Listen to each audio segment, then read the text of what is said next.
We now come to the backbench debate on the infected blood inquiry. Dame Diana Johnson to move. Thank you, Mr. Deputy Speaker, and I stand to move the motion. I'd like to first of all thank the Backbench Business Committee for granting this debate and ensuring this important issue is debated on the floor of the House of Commons.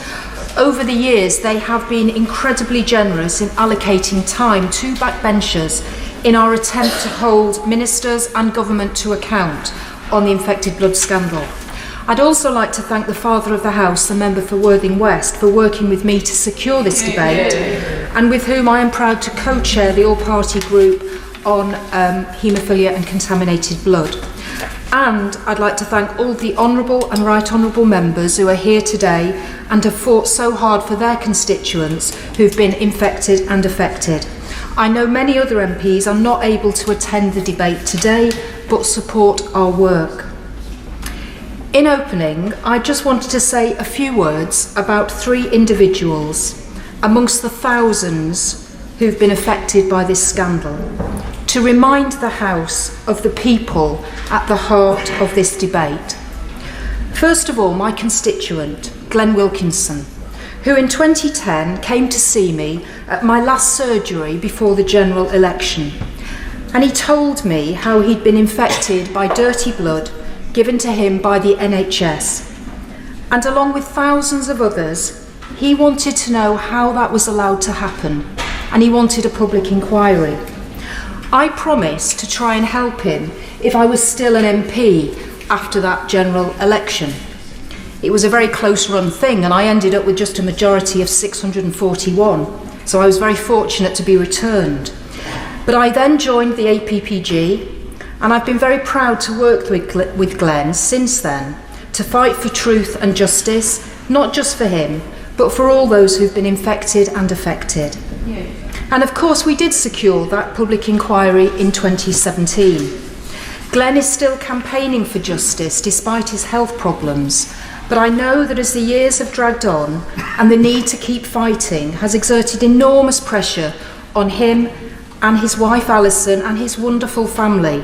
And it's worth remembering at this point all those family members and pay tribute to them who've been caught up in this scandal. A few nights ago, I couldn't sleep. It's very hot. And I ended up going online.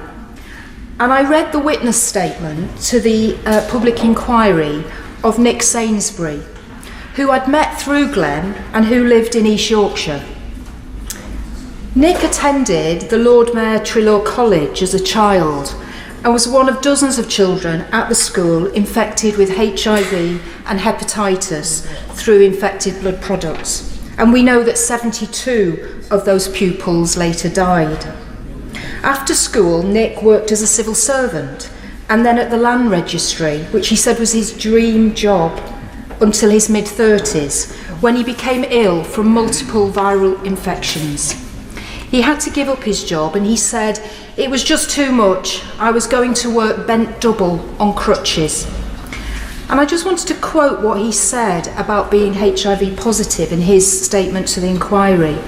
He said this: "The knowledge that I was infected with arguably the most feared infectious disease since the bubonic plague of the Middle Ages was hard enough to deal with. The constant reminders on TV and in the newspapers made it very grim." Now, Nick campaigned for years for justice, travelled to many meetings here in Parliament and attended and contributed to the public inquiry. But just 2 months ago, Nick sadly died, never having seen justice. And I also just want to mention Michelle, who currently isn't represented in Parliament by a Member of Parliament, but wanted me to raise her case. Michelle Clare was given a contaminated blood transfusion following childbirth and consequently developed hepatitis C. She now has stage 6 liver disease. After people in her village found out about Michelle's infection, she received letters through her door saying things like, "We don't want your type round here." On compensation, Michelle told me, "Money can cure nothing. It will, however, bring about some dignity and ensure peace of mind going forward. So, Mr. Deputy Speaker, my message to the Minister this afternoon is this: it's time. Action to fully compensate those infected and affected by the contaminated blood scandal must start now. The government has accepted that compensation should be paid and that there is a moral case to do so. I'm very happy to give way. I thank my honourable friend for giving way, and I'm sure the whole House would agree with me that she's done a sterling job on campaigning on this for a number of years. And would she join with me in paying tribute to Della Rines and her husband Dan, who sadly passed away last month, as they fought the good fight on behalf of their son who died from this very awful thing, and also think about the beautiful granddaughter who he left behind.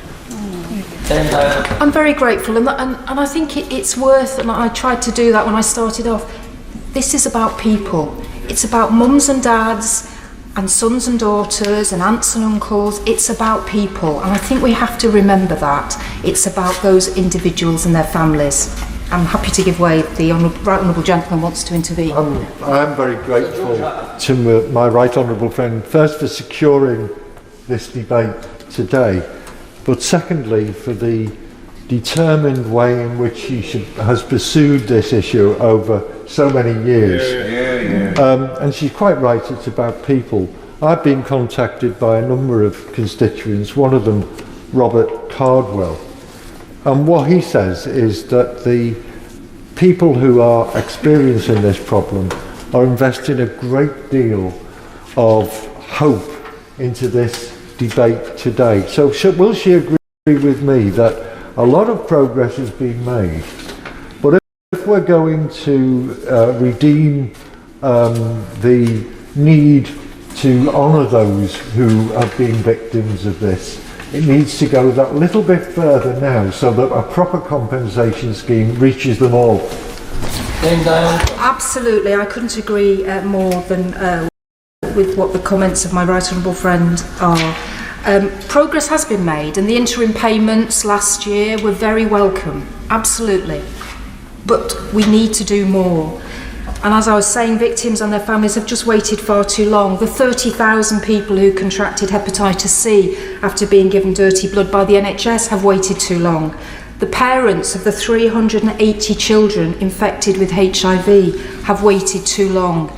And too many of those infected and affected are no longer with us, and they will never see justice. They will never hear the government say, if I could just finish this point, they will never hear the government say that what happened to them could and should have been prevented. They will never receive a penny in recompense for the jobs lost, the relationships destroyed, and the life lost. I'm happy to give way.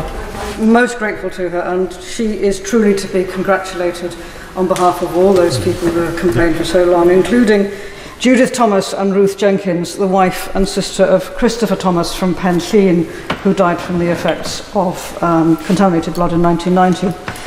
They want us to emphasise that there should be no further delays. We know already from the interim report what the recommendations are going to be. They particularly want me to emphasise that the infected blood scandal happened before the devolution of health to Wales. Because of this, the financial powers and responsibility to deliver a compensation scheme still and must remain lying here with the Westminster Government. And I hope the Minister will respond to that particular point when he speaks later on in the debate. So I want to go back to those who have been infected and affected who are still alive. And I hope today they will witness the government atoning for what went so systematically and catastrophically wrong. And there's simply no excuse for dragging out the process of justice any longer.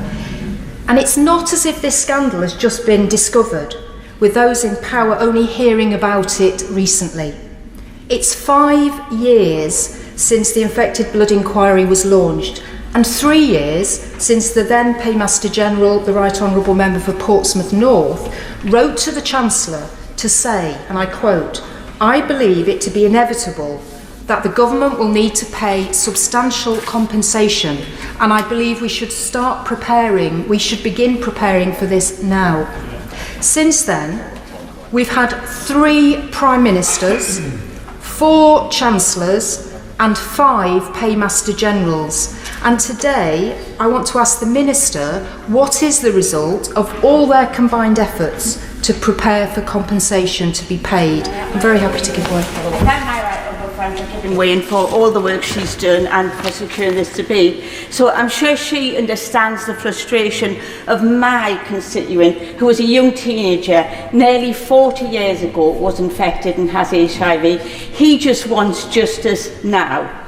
Yeah. Absolutely, and I think the House is probably united in that view. We want justice now. Now, I just want to carry on with my comments about what the government have actually been doing. So we know that the report of Sir Robert Francis KC, commissioned by the former Paymaster General on a framework for what compensation would look like, was presented to the government at the start of 2022. So as the former Paymaster General understood, that preparatory work could start, ready for the government to act quickly when Sir Brian reported, which he did on the 5th of April 2023. So, Mr Deputy Speaker, I am very hopeful that the Minister will be able to set out in detail all the work that has been undertaken to date when he speaks later in this debate. The story of how successive governments have responded to those infected and affected by contaminated blood is a story of how a disaster became a scandal. I'm happy to, Thank the Right Honourable Lady for giving way, and she is making an incredibly powerful speech which will mean a huge amount to my constituents, Linda Cannon, who lost her husband from hepatitis C from contaminated blood, and Vera Gaskin, who I met with recently. She has cirrhosis of the liver, and the re-victimisation of our constituents is one of the key issues, that they have had to wait so long. And the longer they wait, the deeper the trauma becomes. Does she agree with me that swift action is absolutely crucial, and we need to make sure that governments don't continue to behave like this in other scandals as well? Absolutely, I couldn't agree more with the Honourable Lady. And I was just saying how this disaster, the biggest treatment disaster in the history of the NHS, has turned into this scandal. Prevarication, obfuscation, delay. This is what victims have been met with for decades and have to fight every step of the way. And I want to quote the words from the statement made by Sir Brian Langstaff, the chair of the Infected Blood Inquiry, when he took that very unusual step of producing his second interim report on compensation before he had published his final report due this autumn. Now he said, and these words are incredibly powerful, "I could not, in conscience, add to the decades-long delays many of you have already experienced due to failures to recognise the depths of your losses. These delays have themselves been harmful. My conclusion is that wrongs were done at an individual, collective and systemic level. My judgment is that not only do the infections themselves and their consequences merit compensation, but so do the wrongs done by authority, whose response served to compound people's suffering. So today we say, no more, it's time. Any further delays to the delivery of compensation are unconscionable. And as I have said, I've lost count actually of how many times I've told the House, a person infected with contaminated blood dies on average every 4 days. And Sir Brian Langstaff stated in his remarks, a compensation scheme should be set up now and it should begin work this year. Time without redress is harmful. No time must be wasted in delivering that redress. So can the Minister confirm, does he accept Sir Brian's recommendations on compensation and redress in full? What progress has been made setting up the compensation scheme? Has he started registering people for it? Can he commit that the scheme will be up and running by the end of this year? Will the compensation scheme be run by an arm's length body, chaired by a senior judge and accountable to Parliament? Will each affected and infected person be able to make a claim in their own right? Will he pay interim compensation to bereaved parents and bereaved children, and if so, when? Will a bespoke psychological service be available in England, as already exists in other parts of the UK? And will the Minister ensure that people who are infected with contaminated blood and blood products are meaningfully consulted and involved in the process of establishing these new mechanisms for redress? In conclusion, before Nick Sainsbury died, he told the Infected Blood Inquiry, "Justice delayed is justice denied." And Nick was right. It was delayed, and as a result, it was denied to him. And it must not be denied to any other single person. It is time. It's time to launch the compensation scheme and finally deliver justice. And not in a few months, and not after the next report, but now.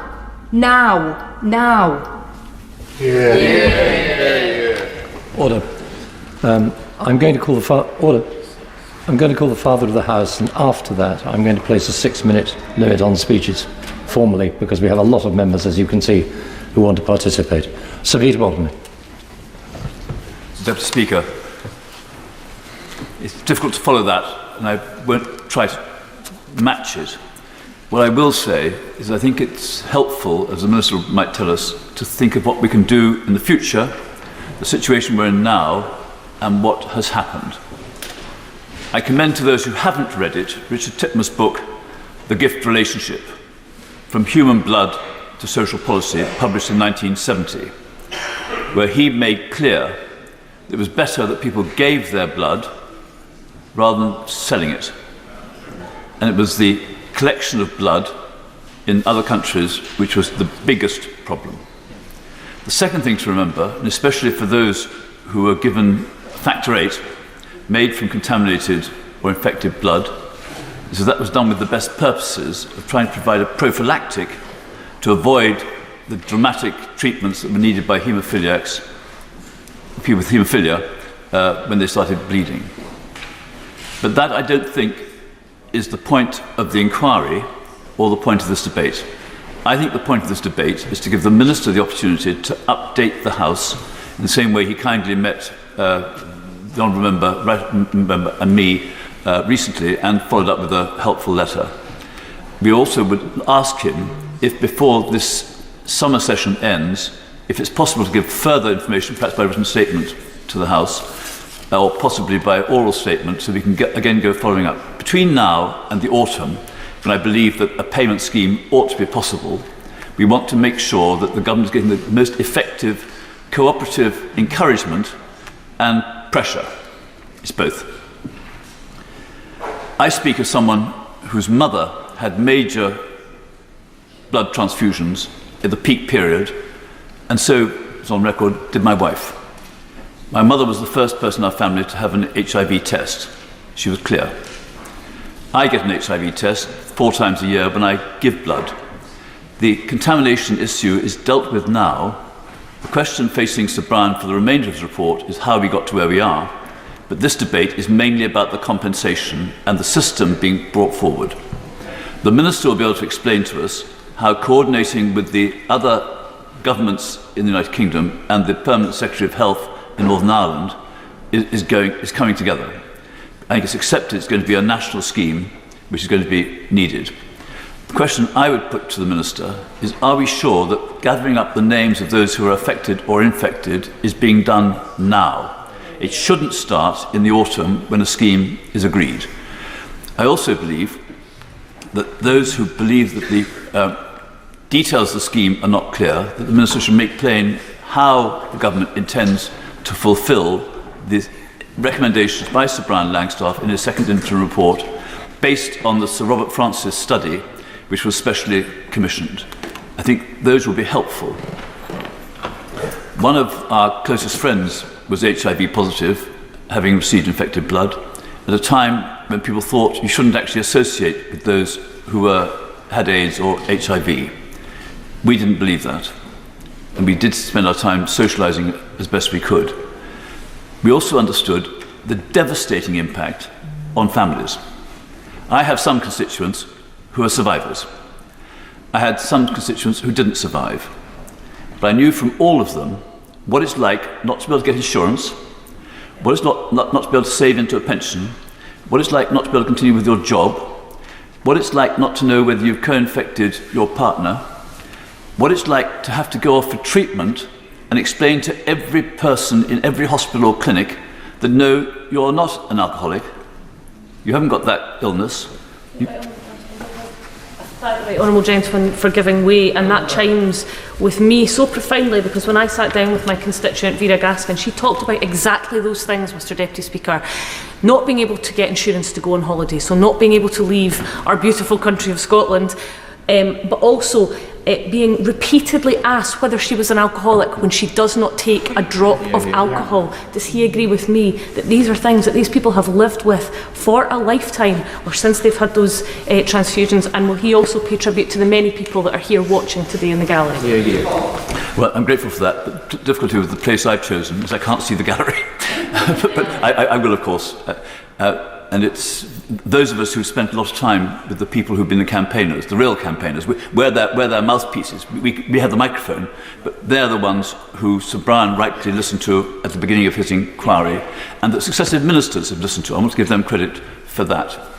I won't go on my list of some of the impacts. I think the health services could have done it better by giving people a tag so that you don't start asking questions 3 or 4 times a year, which are just difficult for people to have to face.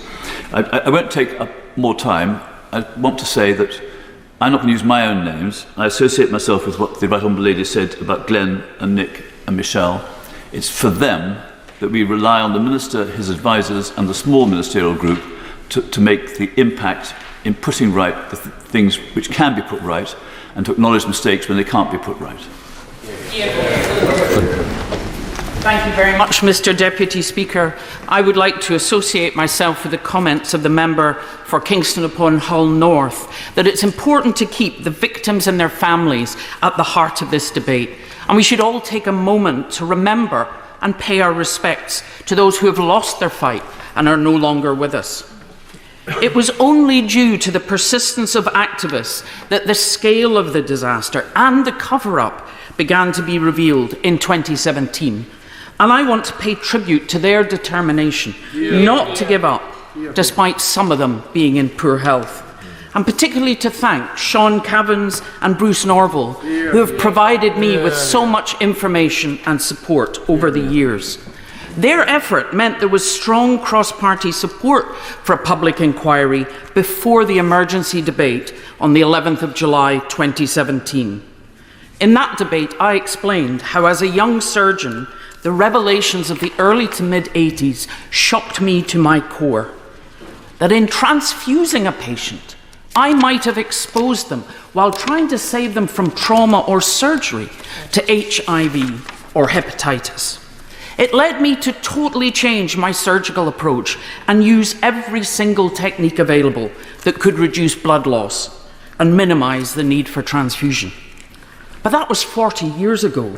My entire surgical career has passed while the victims have still been seeking justice. Will my honourable friend give way? I will.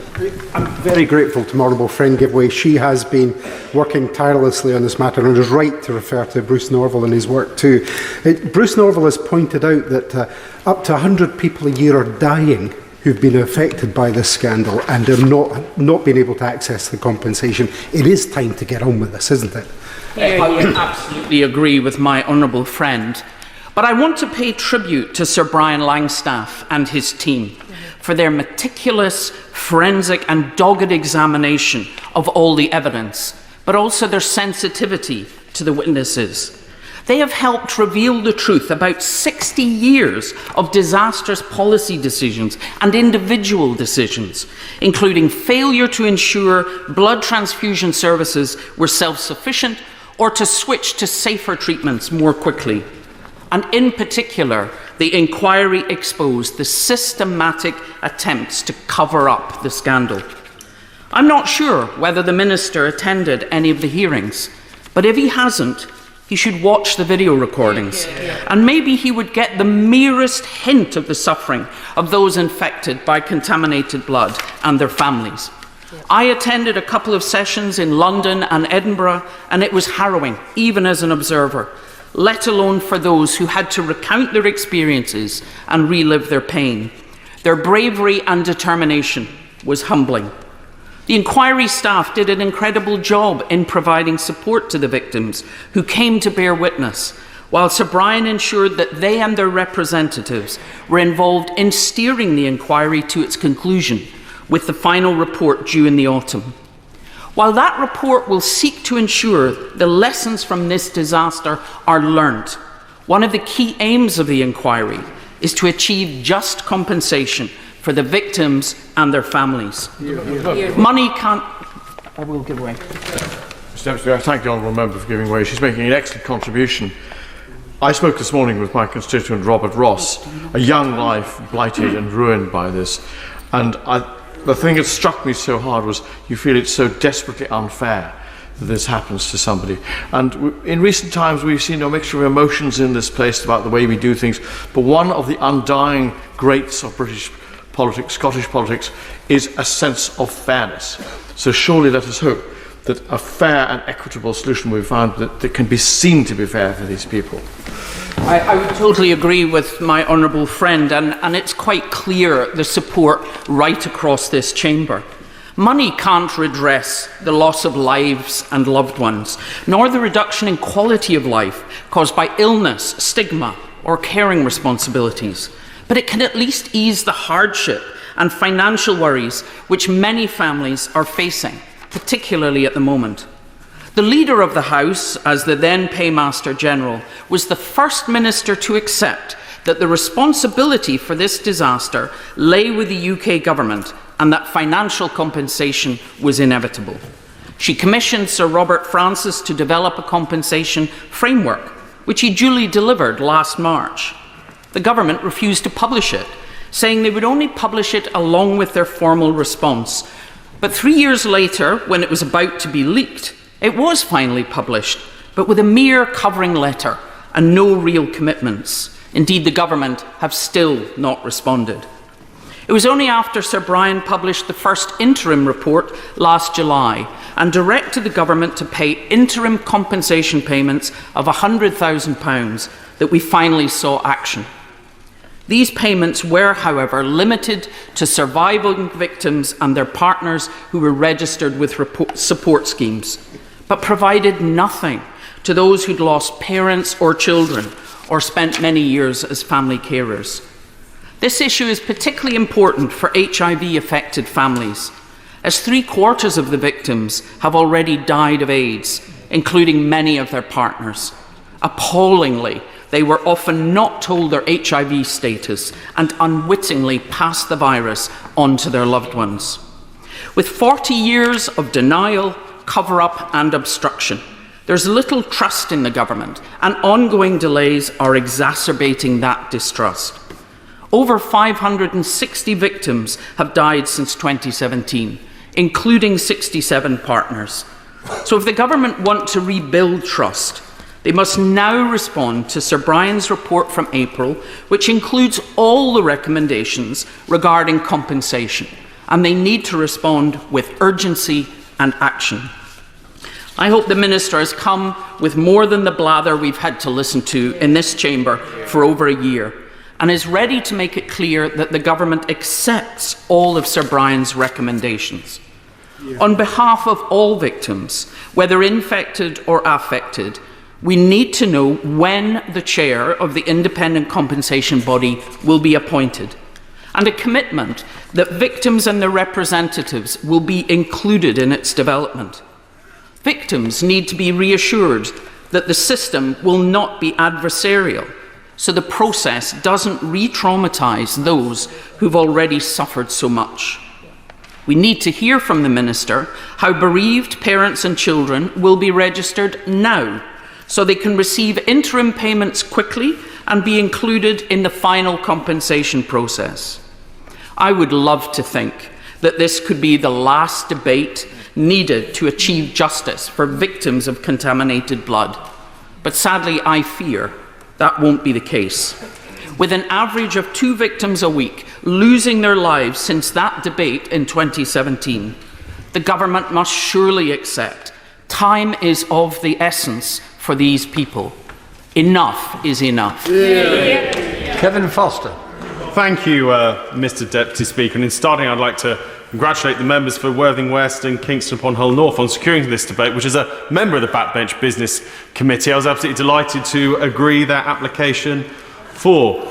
Now, the background is well known, but it deserves to be on record again. In the 1970s and 1980s, around 5,000 people with haemophilia and other bleeding disorders were infected with HIV and hepatitis viruses through the use of contaminated clotting factors. Some of these unintentionally going on to infect their partners, often because, as has already been referred, they were simply not aware of the infection they had.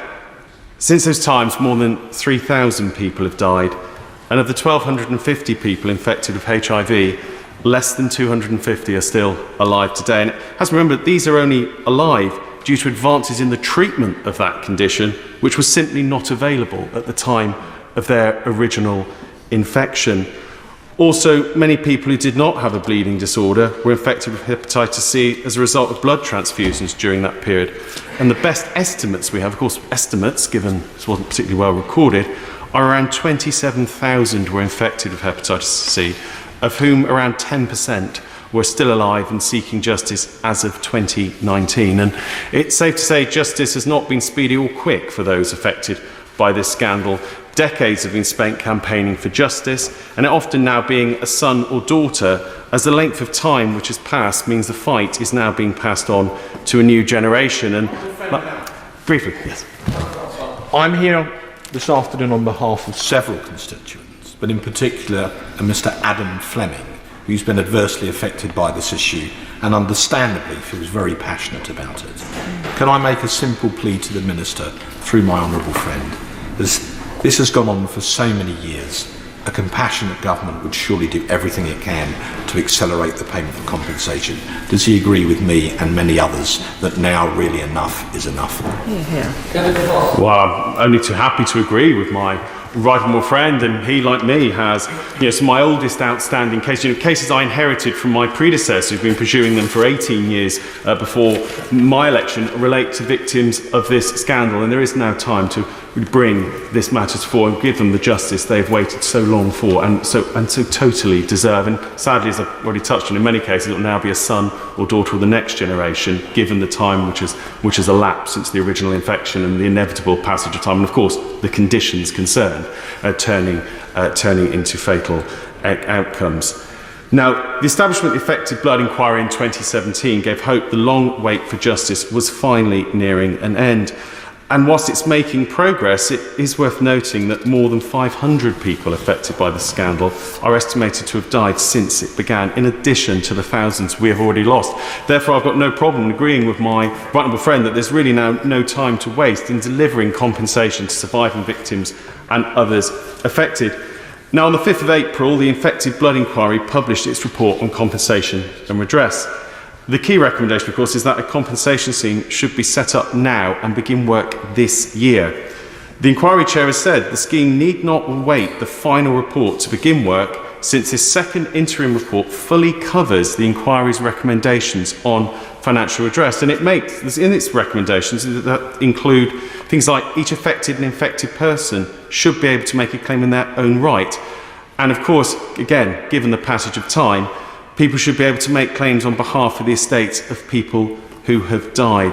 Simply the passage of time should not be allowed to reduce the liability for this scandal. Briefly. My friend Steve Diamond died in 2018, and his wife Sue had to help him through a very difficult time for 30 or 40 years, when he was infected by blood products and had hepatitis C.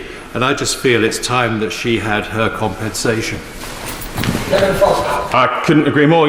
These are welcome recommendations. Many who have waited decades for justice are understandably now keen to see them quickly accepted, and there is no need for the government to delay in accepting the recommendations from the inquiry and begin implementing them now. Last summer the government moved quickly to accept and implement the recommendations in the inquiry's first interim report on compensation. It should now do the same for the full and final recommendations on compensation and redress. Now, Mr Deputy Speaker, simply stating an acceptance of the recommendations for compensation may actually end up being the easiest part of that actual process. Actually delivering a compensation scheme will bring many challenges in itself. Looking back over decades to identify the impact on a person and their family, often including long periods where the person themselves was not aware of the issue concerned, the infection, and the impact it was then having them. So inevitably did not keep receipts or evidence of the impact. And, let's be realistic, alongside the very sad reality of many having been involved in their care and affairs in the 1970s, 1980s and 1990s will almost certainly have passed on in the decades since. That means their oral or written evidence cannot now be adduced to assist in a claim. Therefore, delivering justice in the face of these challenges to those who have now waited decades for it will not be easy. And I know myself and the right member for Kingston upon Hull North will know from our own dealings with things like the Windrush Compensation Scheme, which is having to do a very similar task, of in some cases looking back over decades to see the impact on an individual. These are complex cases. They are not easy. It is not something that is simple to do, to go back over someone's life, see the impact, put it together, and then come to a compensation award. And the need to actually find people with the skills necessary to deliver justice in a timely way is not something that's going to be simple. And this means the government should be appointing a chair to lead this body in consultation with infected and affected people and their representatives. And I'd urge the Minister not to wait in doing this. Candidates for such a role cannot simply be taken off the shelf when you decide to do so, but they need to be identified and brought on board so that they fully understand the role and they can quickly get underway. And as soon as it has a chair, the body should start recruiting panels to review applications, build processes for reviewing claims, ensure they are ready to contact eligible people, and allow people not covered by the current support schemes to register for this one. They must also ensure active and relevant involvement by infected and affected people in their work and processes. And crucially, an independent appeals review process will also need to be created. Just describing the process makes clear it will take some time to establish, with potentially thousands of cases to consider. So we need to start now. This is not something that can simply be announced and start work the next day, and that's why it's becoming all the more urgent that the actual practical reality of delivering this compensation scheme is engaged with. Mr Deputy Speaker, the contaminated blood scandal is a tragedy which simply should not have happened, and to see thousands of people lose their lives, many facing prejudice as well, given the attitudes, mostly ill-informed attitudes to the conditions they had, and often, sometimes not finding out what had actually happened to them until many years afterwards. The scandal did not just affect them, but their whole family, many of whom are now onto the second generation fighting for justice. The final report of the inquiry will be a landmark moment, one which has been awaited for decades. Yet what I would say to the Minister is please don't wait to act where you can, and do so by quickly accepting the April recommendations and coming back to the House with a clear plan as to how you are going to deliver them. Thank you, Mr Deputy Speaker. I too would like to pay tribute to the Right Honourable Member for Worthing West and the Honourable Member for Hull North for securing this debate, and also for the work that they've done on this issue on behalf of all of us, but in particular on behalf of those who've been campaigning for so long for justice. And I would urge the Minister really to take the words of Brian Langstaff. He applauds those who make the decisions and will respond to his recommendations to listen to the victims. And I would say that to the Minister. And I would also warn him that this report, when it comes, the final report in the autumn, is going to be extremely damning. And just imagine if the government hasn't responded to the interim report when that report comes out, what it's going to say. So I would urge him to heed that warning. And I'd like to pay tribute to my constituents Lee Morey and Mary Grindley, who have been campaigning on this issue over many years and have recently come to see me. Mr Morey went to Trelawn's school when he was age 12, and he wrote to me I'm a severe haemophiliac A sufferer. I attended Trelaws in 1985, aged 12 years. At the age of 14 years, I was told I was HIV positive and that I had only a few years to live. You can imagine the impact this had on myself and my family. I've watched so many of my Trelaw brothers pass away. I suffer from survivor's guilt. From early 1970s until the late 1980s, approximately 130 haemophiliacs that went to Trelaws, of which less than 35 are alive today due to infected blood. I am one of the less than 35 still alive. Mary Grinley met her husband in the 1970s and they married in 1980, knowing that he was a severe haemophiliac sufferer. She gave up teaching in 1991 to look after her husband John, and he died in June 1994, aged 41 years of age. Her testimony is harrowing. Her son Tim lost his father, aged 14. To read their stories, as I've done over the last couple of days, is harrowing. The private details that they have to expose to the public gaze in order to get justice is shameful. Reading their experiences over how they have suffered prejudice, how their relationships have suffered, how they've suffered harassment, both where they live and from work colleagues, where they've been threatened by people that they knew because when they found out they were upset, unable to get insurance, so they couldn't get a mortgage, which compounded the problems of being harassed by neighbours and being unable to move away. Careers were lost, pensions were lost, education destroyed, and impacts on family. Lee Morey talks about how his mother struggled financially. Mary talks about the impact on her son when his father died at the age of 14.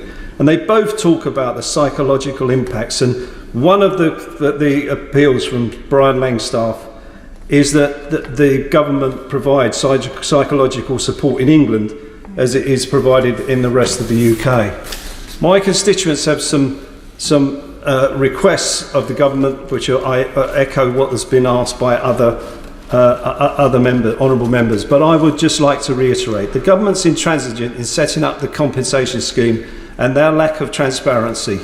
What are they hiding? Are they actively looking for a chair now? When will he be in place, or that person be in place? Why are they not willing to pre-register affected people, particularly parents and children, with possible claim to compensation in order to speed up the process? The devolution issue. We don't want devolved governments to set up different compensation schemes as the scandal occurred pre-devolution. Yeah. One central scheme. Yeah. So the time for sympathy is over, and the time for action is here now. And I'll finish where I started, with the words of Sir Brian Langstaff. So he said, talking to those people who gave evidence about their personal experiences, I recalled in the report that some of the milestones that eventually led to the government acceptance of a moral case for compensation have been marked by the reactions from individuals in power when they have actually listened to people describing what happened to them and their families. So the right place to start my report was with some of your voices, and that is where it begins.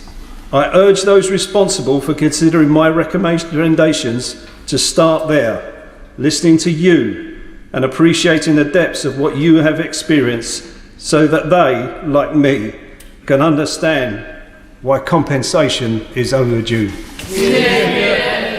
David Jones.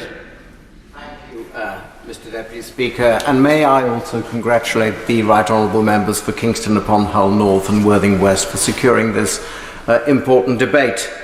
The conclusion of Sir Brian Langstaff in his recent interim report is absolutely clear. A compensation scheme must be established to provide appropriate redress to all those who have been wronged over so many decades, and that must be done as soon as possible. That recommendation is clearly correct, and the government should lose no further time in implementing it. I'd like to focus on one issue which is of particular importance in Wales, and that is the question of whether the scheme should be administered centrally or at a devolved level.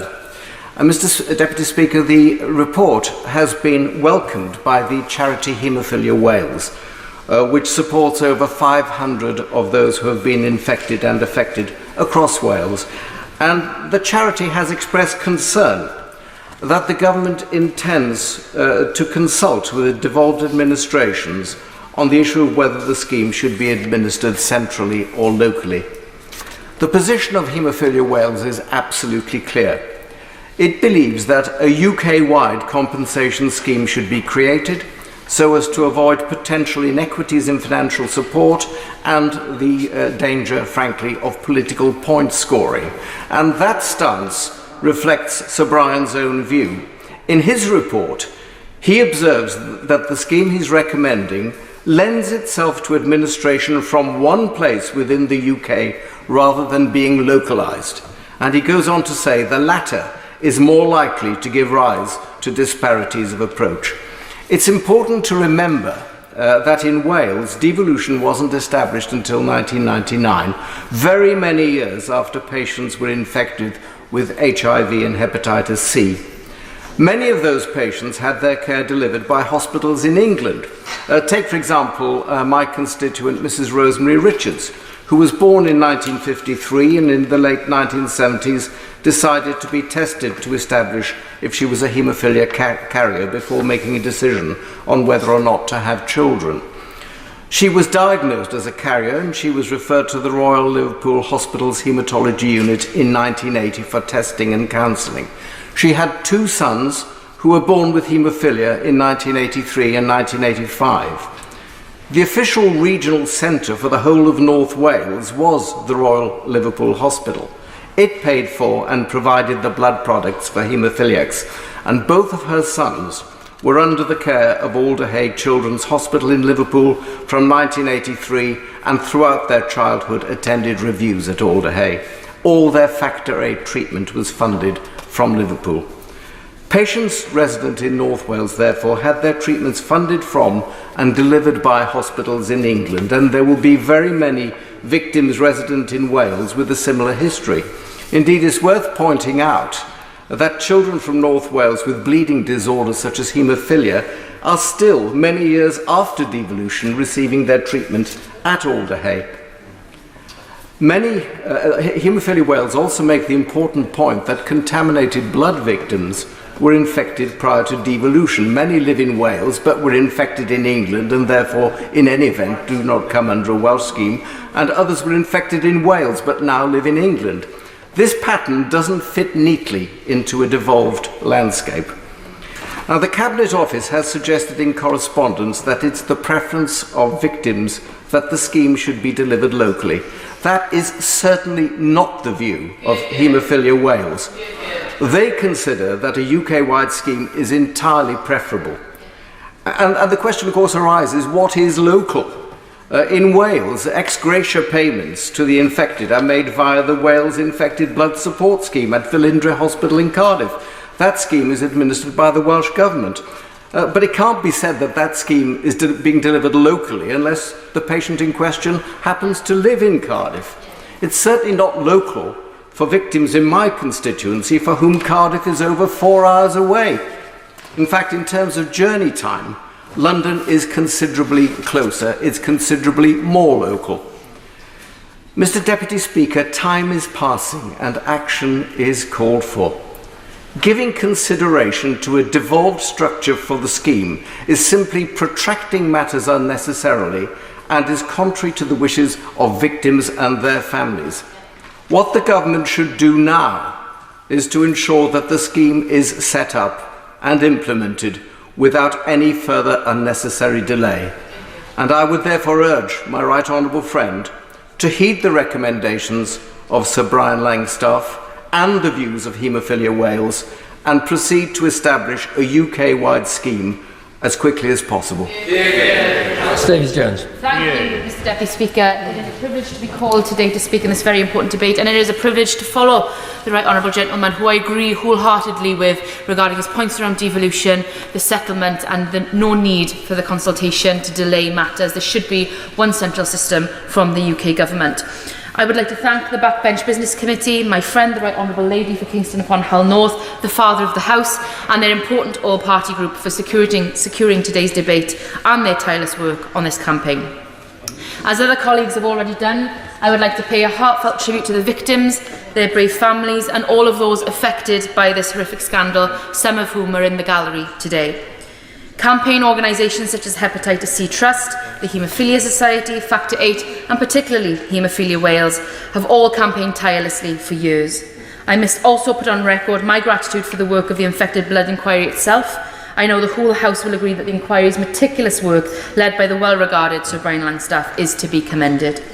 But long before the inquiry was finally initiated in 2017, after 30 years of government's refusal, campaigners, often working tirelessly despite their own trauma, have been striving for justice for decades. Ultimately, it is thanks to their courage and commitment that we are standing here today having this parliamentary debate, and I hope we do not require another.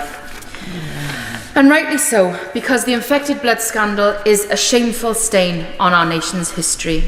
At the heart of this unimaginable injustice is the simple fact that we now know for definite that the UK Government ignored the very well-known risks of obtaining blood that had been pooled from high-risk donors such as prisoners and drug addicts in the USA. We also know that the UK Government chose not to tell people that they had been infected until years later. Many campaign groups say that this is simply because the UK Government hoped the victims would not remain alive long enough to fight for justice. That, Mr Deputy Speaker, is an astonishing level of ignorance and arrogance. Government documents were destroyed, medical records were conspicuously lost. The numbers nationally are truly heartbreaking. More than 5,000 patients were infected and more than 2,500 people have died so far as a direct result. And that doesn't even take into account all of the affected others. Of those victims infected with HIV, only roughly 200 people are still alive. Last week, alongside Lynn Kelly from Hemophilia Wales, I met with constituents of mine, Maynard Gooch, Owain Harris, Gerald Stone and members of the Sugar family. I sat down with them and they bravely and powerfully told me of their ordeal. They have trusted me with their stories and have graciously allowed me to share details of how this horrific scandal has destroyed their families, and I thank them from the bottom of my heart. Lee Sugar was a husband, a father and a son, and a successful businessman from Llanrydfadra in my constituency. Lee loved horse riding and the outdoors. Lee also had mild haemophilia. So after a riding accident in 1980, Lee was given a treatment of Factor 8, that revolutionary new blood clotting treatment. The riding accident was not life-threatening and the treatment should have been routine. But like so many other victims, Lee's dose was contaminated. Lee's dose had not been screened and he was infected with hepatitis C. But it wasn't until 1994 that he was informed his illness was due to hepatitis. Like thousands of other victims, Lee was not told, which meant that opportunities to save him, like considering a liver transplant, were missed. The infection destroyed his liver and killed him at the age of 44. Lee's family, his mother Margaret, his widow Barbara and his daughter Jodie told me, "We will never recover. Our family has been torn apart." Mr Deputy Speaker, the big thing that the families wanted me to say today was around the stigma that still sadly exists. Gerald Stone is now 80 years old. He is a proud man from Tonrevel in my constituency.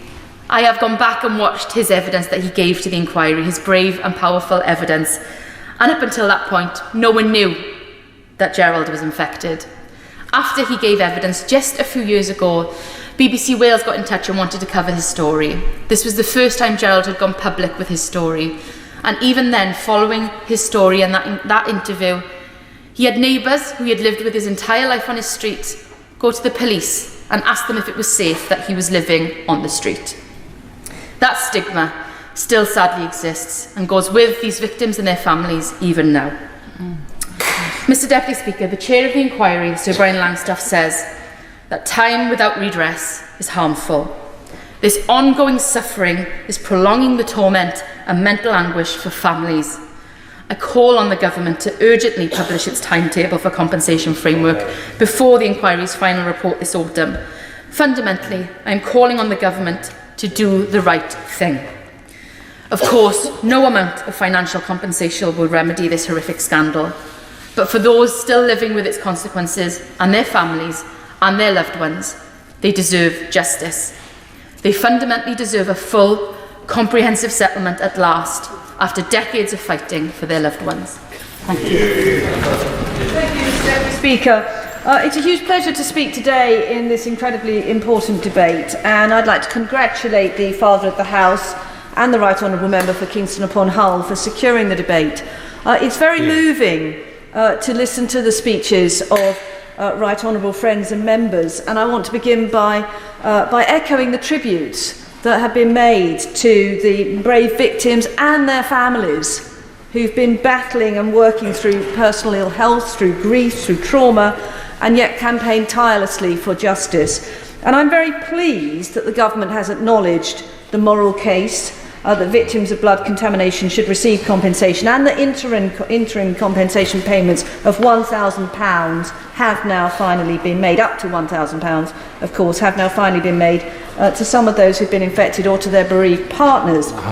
However, last Friday, one of my regular surgeries in Southend West, a man called Mr David Caroya came to see me. And Mr David Caroya has given evidence, provided evidence as part of the inquiry, and that's been published, and I would like to put his story on record, although his story is slightly different because he contracted hepatitis C through donating blood, not through a transfusion. So in the late 1970s, the NHS would set up a blood donation centre twice a year at David's workplace. David and many of his colleagues happily went along to donate blood, and he donated blood on 4 separate occasions. This was before diseases such as AIDS became well known, and it was general practice then for nurses to use the same needle 10 or more times. The only precaution taken then was that the needle would be given a quick swirl in sterilising liquid before use. On one occasion, shortly after donating blood, David became ill, suffering from intense vomiting and diarrhoea. A week later, his condition deteriorated to the point that he was unable to eat anything without vomiting. His urine was bright orange, his skin was bright yellow. He went to see the doctor. The doctor took one look at him and told him that he thought he must have hepatitis C. He then asked a series of questions. Had he eaten seafood? Was he a drug addict? Had he had a tattoo? Had he had sex with anyone who had hepatitis? And finally, he said, have you recently had any injections? At which point, of course, David told him that he'd given blood 2 weeks previously, and he was told, that's it, an infected needle from a blood donor, and it's happened before.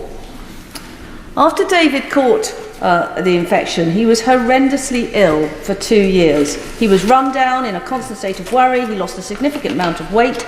He had to learn to control his diet along with what he drank, because if he didn't, the consequences were horrendous. In short, Mr.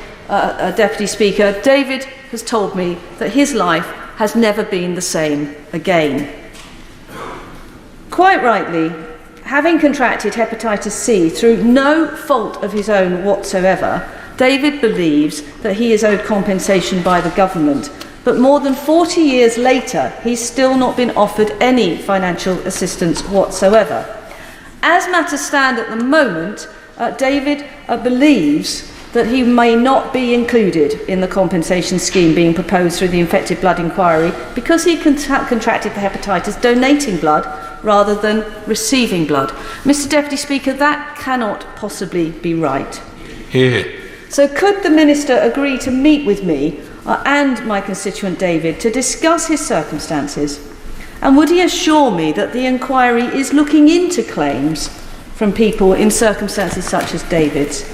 And finally, could he confirm that they will consider expanding the compensation scheme to include people who contracted hepatitis C through donating blood? Liz Truss. Thank you, Mr Deputy Speaker, and I'd like to start, as others, by thanking the Honourable Member for Kingston upon Hull and the Member for Worthing for obtaining this debate. The families affected by this scandal, Mr Deputy Speaker, have ensured unimaginable suffering. They were failed when their loved ones were infected, and they were failed by the government's subsequent denial, neglect, and now by delays in getting the justice that they deserved.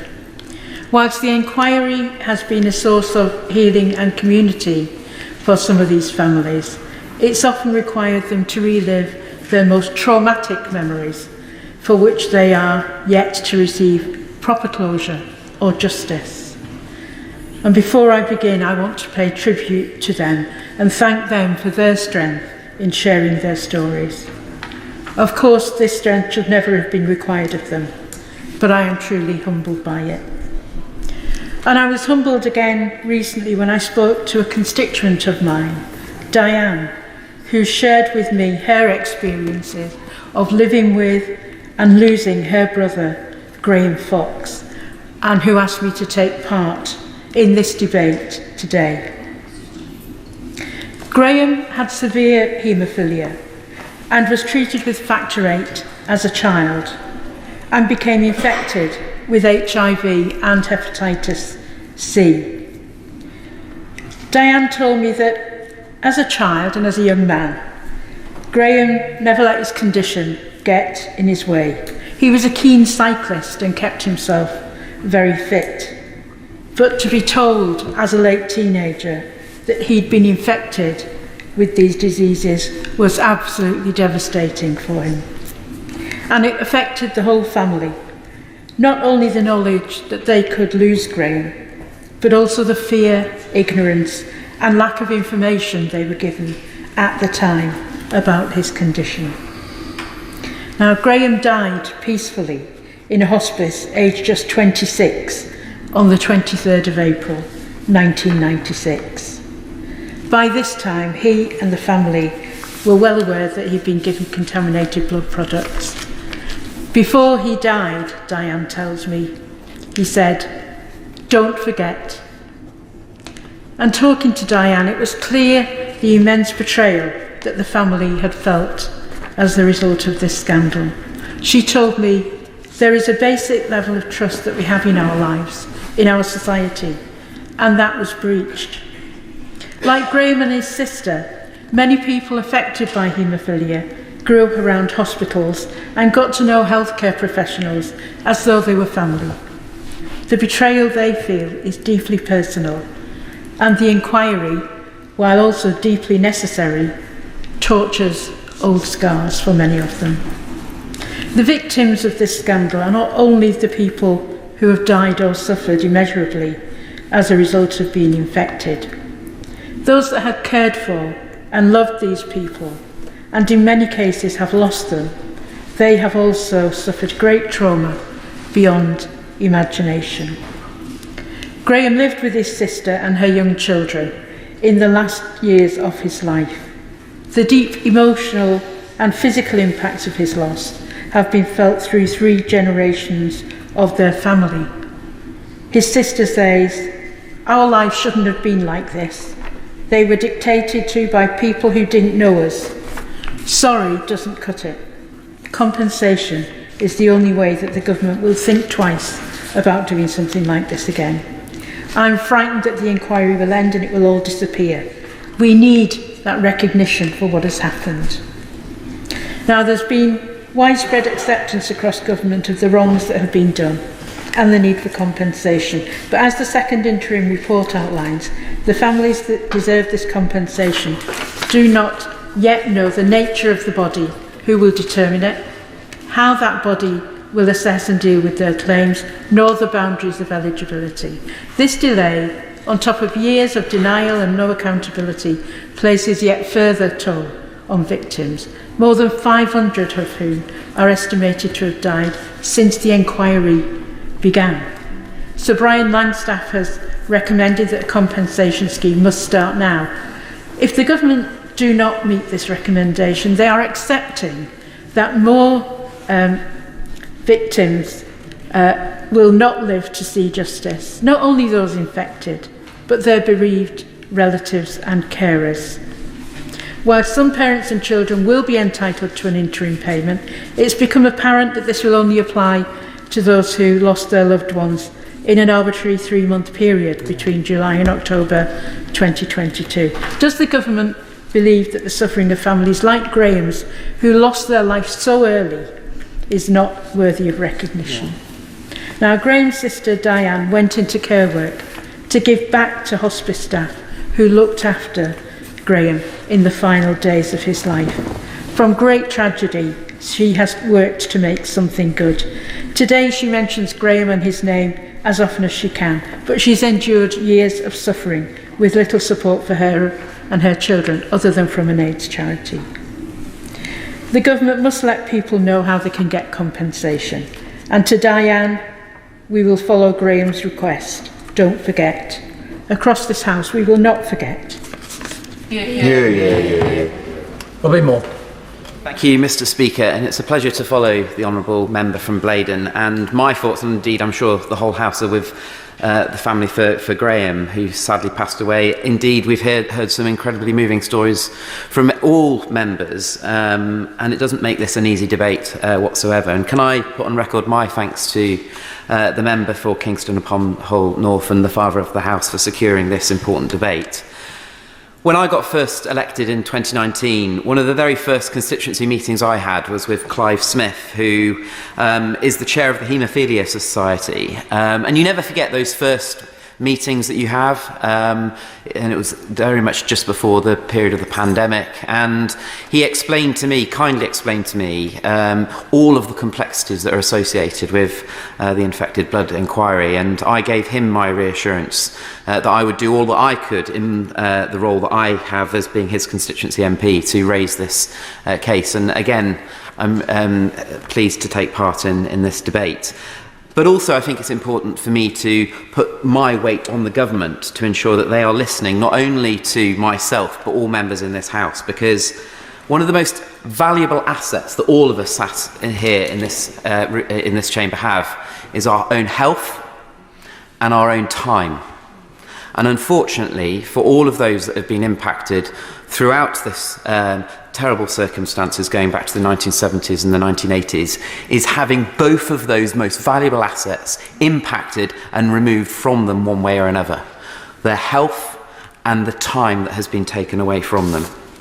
And I think it's important we just go back and understand the number of people that have been impacted through this terrible situation. Around 5,000 people with haemophilia and other bleeding disorders were infected with HIV and hepatitis viruses through the use of contaminated clotting factors.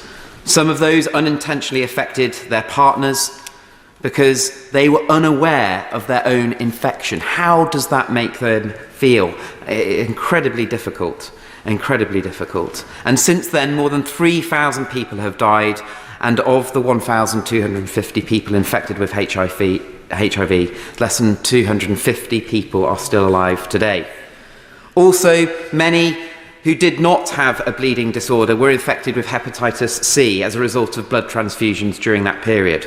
The best estimates are suggesting that around 27,000 were infected with hepatitis C, of whom only around 10% are still alive and seeking justice as of 2019. And as we've heard from the member from Kingston upon Hull North, those numbers are still declining, which this just emphasises why time is of the essence. And these individuals have experienced challenges with education, with the fear factor, the stigma that is associated with going through life, challenges, practical challenges with gaining insurance, travel documents, and indeed dealing with their own doctors.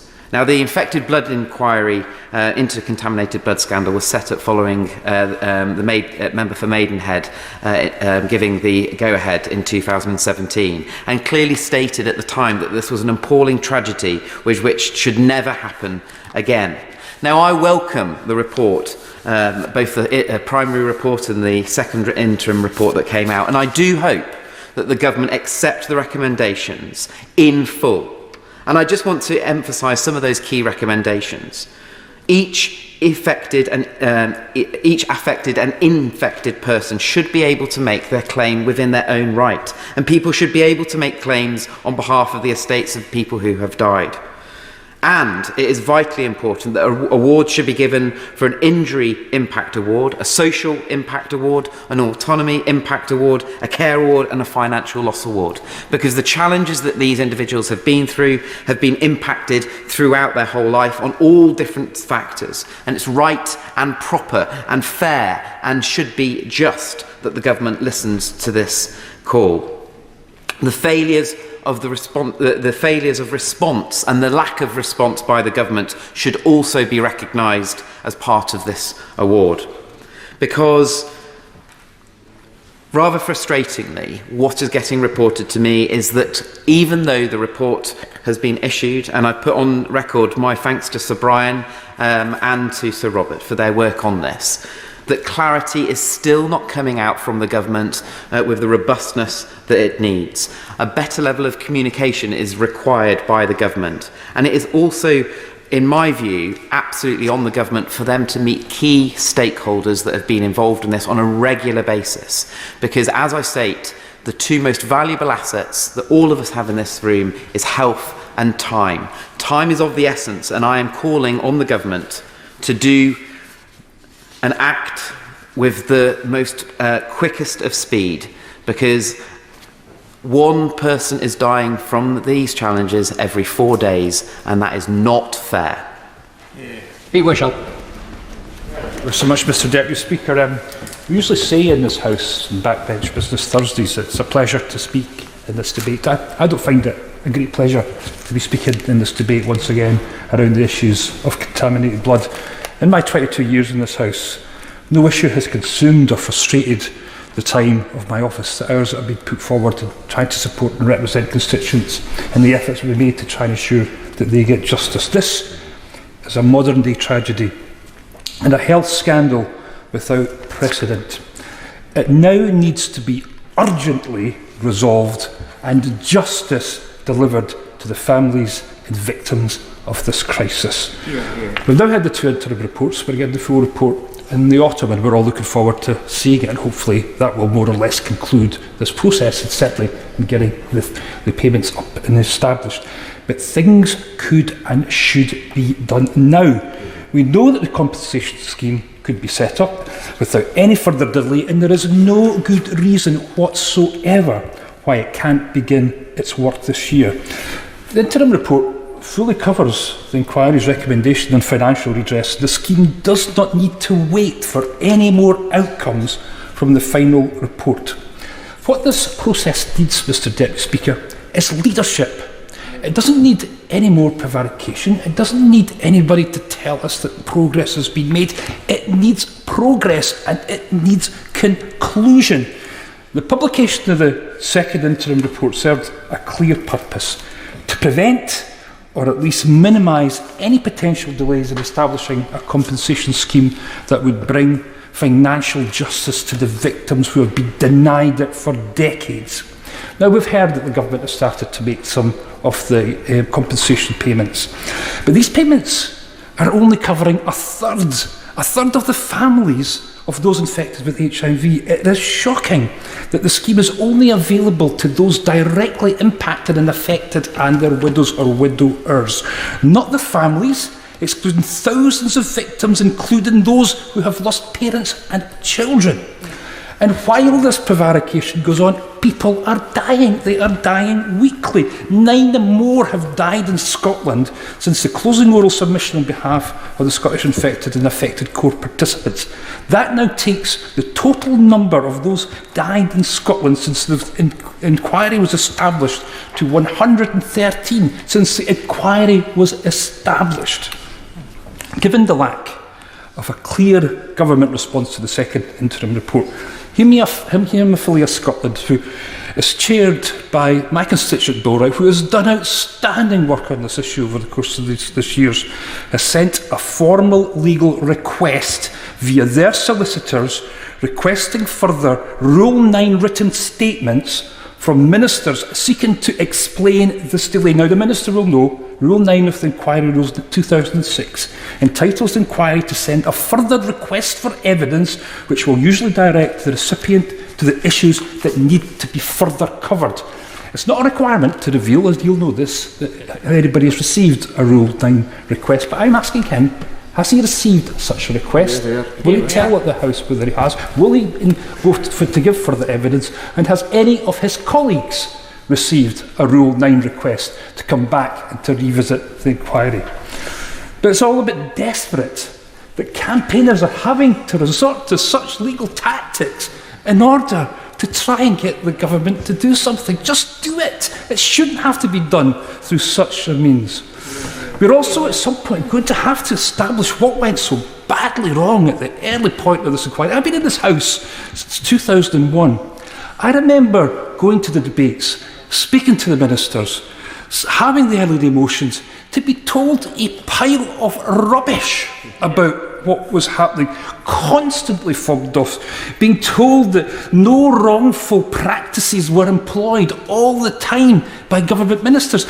And we know why now, because we heard from Andy Burnham in the inquiry. We heard what Andy had to say about all this, and he now accepts that he was given wrong information from civil servants. He didn't seek to mislead me, he didn't seek to mislead other people in the House, but he was given information that he relayed honestly and truthfully in what he thought was the right case. We have got to find out why that evidence and those information was put in the hands of ministers, because I actually feel sorry for Andy, and ministers like the current Chancellor, the member for Surrey South West, who feels and believes that he also was given this wrong information to be communicated to members of the House. Now, we deserve a proper explanation as to why ministers stood in that dispatch box for all this time, because people were dying. This halted the establishment of an inquiry.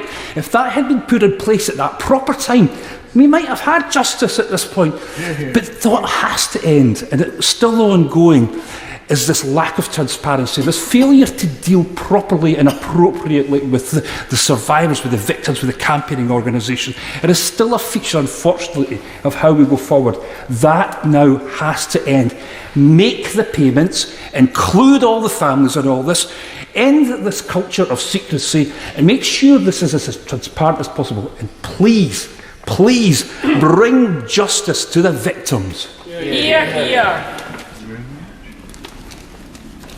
Sorry, I beg your pardon. Neil can, Stephen can. Thank you, Mr. Deputy Speaker. Don't worry, people have been doing that since I was about 13 years old. You're not the first, and I'm sure you won't be the last. Well, it's a real... I remember his father well.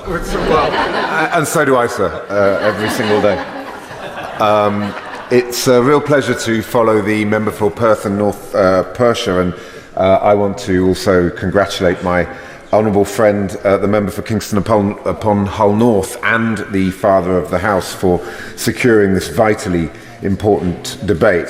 My honourable friend and others have campaigned unstintingly for justice for the victims and their families, and I pay tribute to her perseverance and dedication.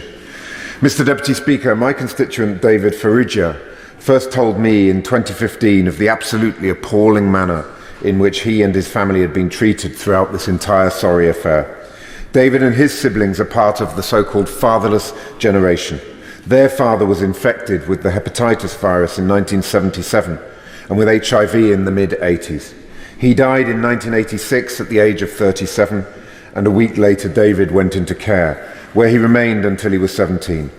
He was separated from his twin brother for 3 years and from his youngest brother for 13 years. David wasn't reunited with his other brothers until 2008 and 2010. They've also lost 2 uncles in this terrible scandal. Their story, the trauma of losing their father in horrific circumstances, of ending up separated in the care system, and the stigma they've lived with, is deeply harrowing. Sadly, their story is not unique, and many of those affected by the infected blood scandal have similarly tragic stories to tell. Lord Robert Winston described the scandal as the worst treatment disaster in the history of the NHS. But the scandal and the suffering caused has been compounded by the length of time it's taken victims and their families to receive justice. This weight has had a profound effect on David's mental health, and yet he continues to fight for justice like so many others. I pay tribute to David, who is in the public gallery today, and to all the victims and their families for their tireless campaign. It's been difficult, but they have never given up. But let's be clear, this has taken far too long. Thousands have already died, and with each passing day, more and more are lost without receiving the justice that they deserve. Justice delayed is justice denied, and every day that we wait is a day more that justice is denied. Sir Brian recommended in the second interim report that children of those infected should be admitted to the payment scheme. That report was published in April, but families like the Farrugias are still waiting to hear about being admitted to the scheme. The government must act without delay to allow that those who are now eligible to receive the interim compensation payments to register with the existing infected blood scheme. Delaying this only prolongs their anguish. Sir Brian has also recommended that an arm's-length body be established to administer the compensation scheme. This work needs to begin as soon as possible. So will the Minister update the House and these families on where the government is in setting up and appointing a chair? Mr. Deputy Speaker, time is of the essence. We simply cannot wait for the final report in the autumn for the government to respond. Sir Brian has made it clear that the scheme need not await that final report in order to begin its work, and that the structure of the scheme should be set up as soon as possible and before the final report of the inquiry. This scandal has caused decades of suffering, health issues, financial loss, and stigma for those affected, as we have heard so powerfully from all of the contributions made from members across the House today. The wait for justice has already gone on for far too long. My constituents, along with all the victims and their families, deserve better than endless delays. They deserve to see justice delivered, and they deserve to see it delivered now. Thank you. Avery. Thank you, Mr. Deputy Speaker. We'll make it make sense. Please make it make sense. Well, why am I still here? Please make it make sense. Why was it their turn to die? Please make it make sense. Why am I chosen to continue this fight? Please make it make sense. Another victim of this scandal dies without justice. Please make it make sense. Another day of government silence. Please make it make sense. An inquiry report full of recommendations. Please make it make sense. Delays from the government. Please make it make sense. After all, enough is enough. So please make it make sense. Do we ever trust the powers that be? Please make it make sense. Will I be another statistic of this greatest of tragedies? Please make it make sense. Mr. Deputy Speaker, that was a poem written by my constituent Sean Cavins, a victim who I first mentioned in this House back in February 2021. What a personal, powerful and emotional poem. It sums up this entire tragedy in just a few words. Mr. Cavins has been a tireless campaigner on behalf of those fighting for the justice they deserve, despite the setbacks he's faced over the years. It's quite some time now, like others, feel that they're not getting any nearer the closure of this great tragedy. Like many experienced campaigners, they feel totally marginalised and they fear dying before the full settlements are actually made. Now, Mr. Deputy Speaker, when Sean Cavins first come to see me, we had a bit of an altercation, and I invited him in to come to see me. And he came into my office and he threw this tie, this contaminated blood tie, onto my desk, and he says, "What's that, Mr. Lavery?" I didn't have a clue. He says, "What does it represent, Mr. Lavery? You're the MP." And I said, "I'm sorry, I haven't got any idea. Black is for death. The yellow is for Hemophilia. And the red is for HIV.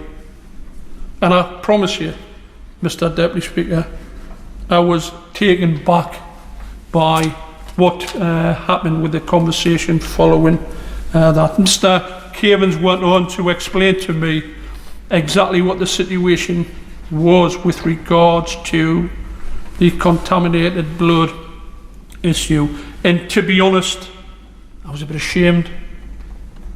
I hadn't really taken it on board as a Member of Parliament, and I dare say that I would be one of a majority in this House. But once I was fully aware of the situation, I began to educate myself with regards to this absolute tragedy, as being explained by many people right across the House, by the way. And it's unusual to see people from across the House share the same views. I think a number of very quick questions, there's lots of questions being asked, lots of details being given, Mr. Deputy Speaker. The issue with regard to the interim payments is positive, but they need to be full payments. Why on earth are people still dying? Why is it that one person every 4 days are still dying? Many of them obviously still in receipt of interim payments. A lot of them haven't received interim payments as of yet. This cannot happen, man. Minister, it cannot be allowed to happen. We mentioned the member for Perth and North Perthshire mentioned the Rule 9 requests. It would be interesting if the Minister and his response could inform the House who actually has had Rule 9 requests and perhaps whether he's received one himself. The arm's length business, the committee which has been promised to be set up, the arm's length body, I think it's called. When will that be put in place? Who is going to be the chairman? Who is the leader in the civil service, by the way? Who is the leader since Sue Gray actually left? And that's another question which people are asking. Mr. Deputy Speaker, people are dying as we speak. Mothers and fathers, uncles and aunties, brothers and sisters, friends and relations. And we need to get a move on. It's time to stop kicking this can down the road and deal with compensation for these people who have been the subject of this tragedy. Here House. Mr. Deputy Speaker, I became truly interested in the contaminated blood scandal after my constituent Simon Taylor told me about his experience only very recently, and frankly I was stunned with how much calmness he told me about his harrowing experiences over so many years. Simon has severe Hemophilia A and was co-infected with HIV and hepatitis C through blood products required to manage his disorder. 1,243 people with hemophilia were infected with HIV in the late 1980s because of their treatment through the NHS. My constituent Simon is one of 200 who is still alive. Thousands more were infected and died through contracting hepatitis C in a similar manner. I cannot imagine what all of them went through. What happened is a true national scandal. People with hemophilia lack the protein that makes blood clot. Even minor injuries can lead to bleeding that is difficult to treat. Until the 1970s, these disorders were treated by plasma infusions that had to be given in hospital. This treatment was later replaced with factor concentrate, a new product that could be administered at home with an injection. Factor concentrate involves pooling human blood plasma from up to 40,000 donors. This plasma was often imported from paid high-risk donors like prisoners and drug addicts in the US. Just one contaminated sample could infect the entire batch. Hemophilia can affect many family members and suffers often from tight-knit communities. For decades, many young people affected were educated together at special schools. This made the impact of HIV and hepatitis C even more devastating. Sufferers watched as family and friends became ill and died, knowing that they faced a similar fate. Simon served for many years as a trustee of the Hemophilia Society. During that time, 6 of his trustees' colleagues died, as did most of their friends from school. In the 1980s and 1990s, there was a lot of hostility associated with HIV and end of AIDS. Hemophilia became a marker for these diseases. Many hemophiliacs lost their jobs. Children were stigmatized at school. Families saw their homes vandalized. As a public spokesperson for the society, my constituent Simon found his own job under threat from prejudiced colleagues. The Hemophilia Society have always been convinced that the disaster was caused by inherently unsafe practices and processes. The government recognized the risk they were taking with paid blood and plasma collection. The former Health Minister, Dr. David Owen, committed to UK self-sufficiency in 1975. That is how long all of this has been going on. It was then the failure of successive governments to implement this commitment that led to prolonged reliance on dangerous imported blood. My constituent Simon was lucky. He has largely recovered from AIDS and hepatitis C and was able to return to employment after his illness. But many did not. So much misery could have been averted if promises were implemented and action was taken. The government has a clear moral responsibility to support and compensate to those individuals and their dependents who died or have suffered because of their failures. And we have heard many testimonies of this today already. No compensation was paid to UK victims of the contaminated blood scandal until 2022. The chair of the Infected Blood Inquiry recommended that interim compensation of £100,000 should be paid to everyone currently registered on a UK infected blood support scheme. This was accepted by the government and payment was made in October 2022. At the time, ministers claimed the payment would help right a historic wrong. However, many of those affected by the scandal have been callously excluded from this payment. This includes bereaved parents and children who could only have received the payment if the infected person died in a strict 3-month window between July and October 2022. Why has the government drawn this arbitrary line in the sand? All bereaved parents and children should be treated equally. This is not the time for penny pinching. Factor Aid, which advocates for victims of the scandal and their family, describe the government's action as a massive betrayal. They say it only compounds the sense of unfairness for affected families. It truly adds insult to injury. This tragedy is still takes life. Since the government announced in 2017 that a statutory public inquiry would be held into the contaminated blood scandal, more than 500 people have died. More will die before the inquiry reaches its conclusions this autumn. We Liberal Democrats propose that the government acts on the recommendation of this inquiry to ensure a just settlement for victims and their family as quickly as possible. It is time, after so long, that the government acts without delay to help those devastated by this tragedy. Nobody directly in contact with these affected by the disaster can be left unmoved by the bravery of the survivors. They have fought for justice for so long. They deserve justice now. Thank you very much indeed, Mr. Speaker. Well, I'd like to start by congratulating my right honourable friend, the member for Kingston upon Hull North, for the immense amount of work that she's done over so many years. And indeed, the father of the House and my constituent Nigel Miller, who is himself a victim of this scandal, and the many others who've campaigned on this issue. Now, as we know, Sir Brian has recommended that the new compensation scheme should be set up now and work should begin this year. The government, however, has not responded to Sir Robert France's recommendations on a framework for compensation, which he presented to government 15 months ago. Sir Brian Langstaff has issued his second interim report, which supports Sir Robert's recommendations, with a minor adjustment for the inclusion of hepatitis B and the extension of cut-off dates for infections. And rather than repeat what honourable members have said, I would like to quote now from my constituent Nigel Miller, and this is what he says. I am frustrated at the suggestion by the Minister that there is a need for further meetings with the infected or affected for government to hear our experiences, as this has happened numerous times in the past.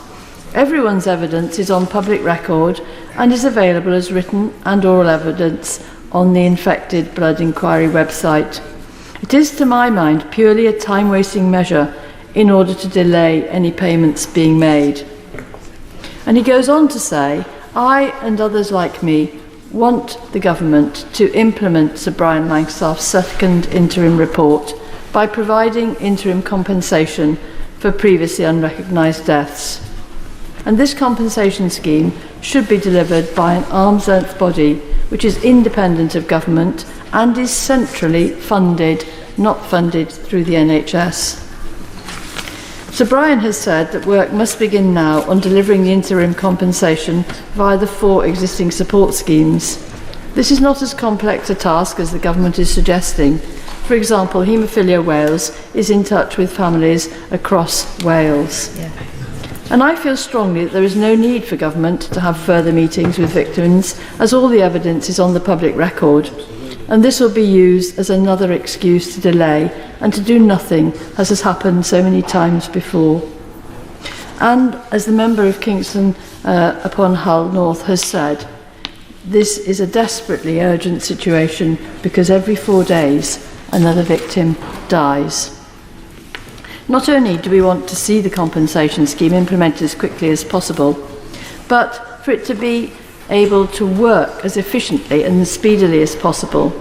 Now, I've raised these matters with the Minister before, but I'd be very grateful if the Minister could update us on progress on identifying a big enough team of staff, whether through secondment or recruitment, to deliver compensation quickly, providing staff with all the training that they need, setting up the processes for the identification and verification of all those who may be entitled to compensation, and setting up the necessary IT systems.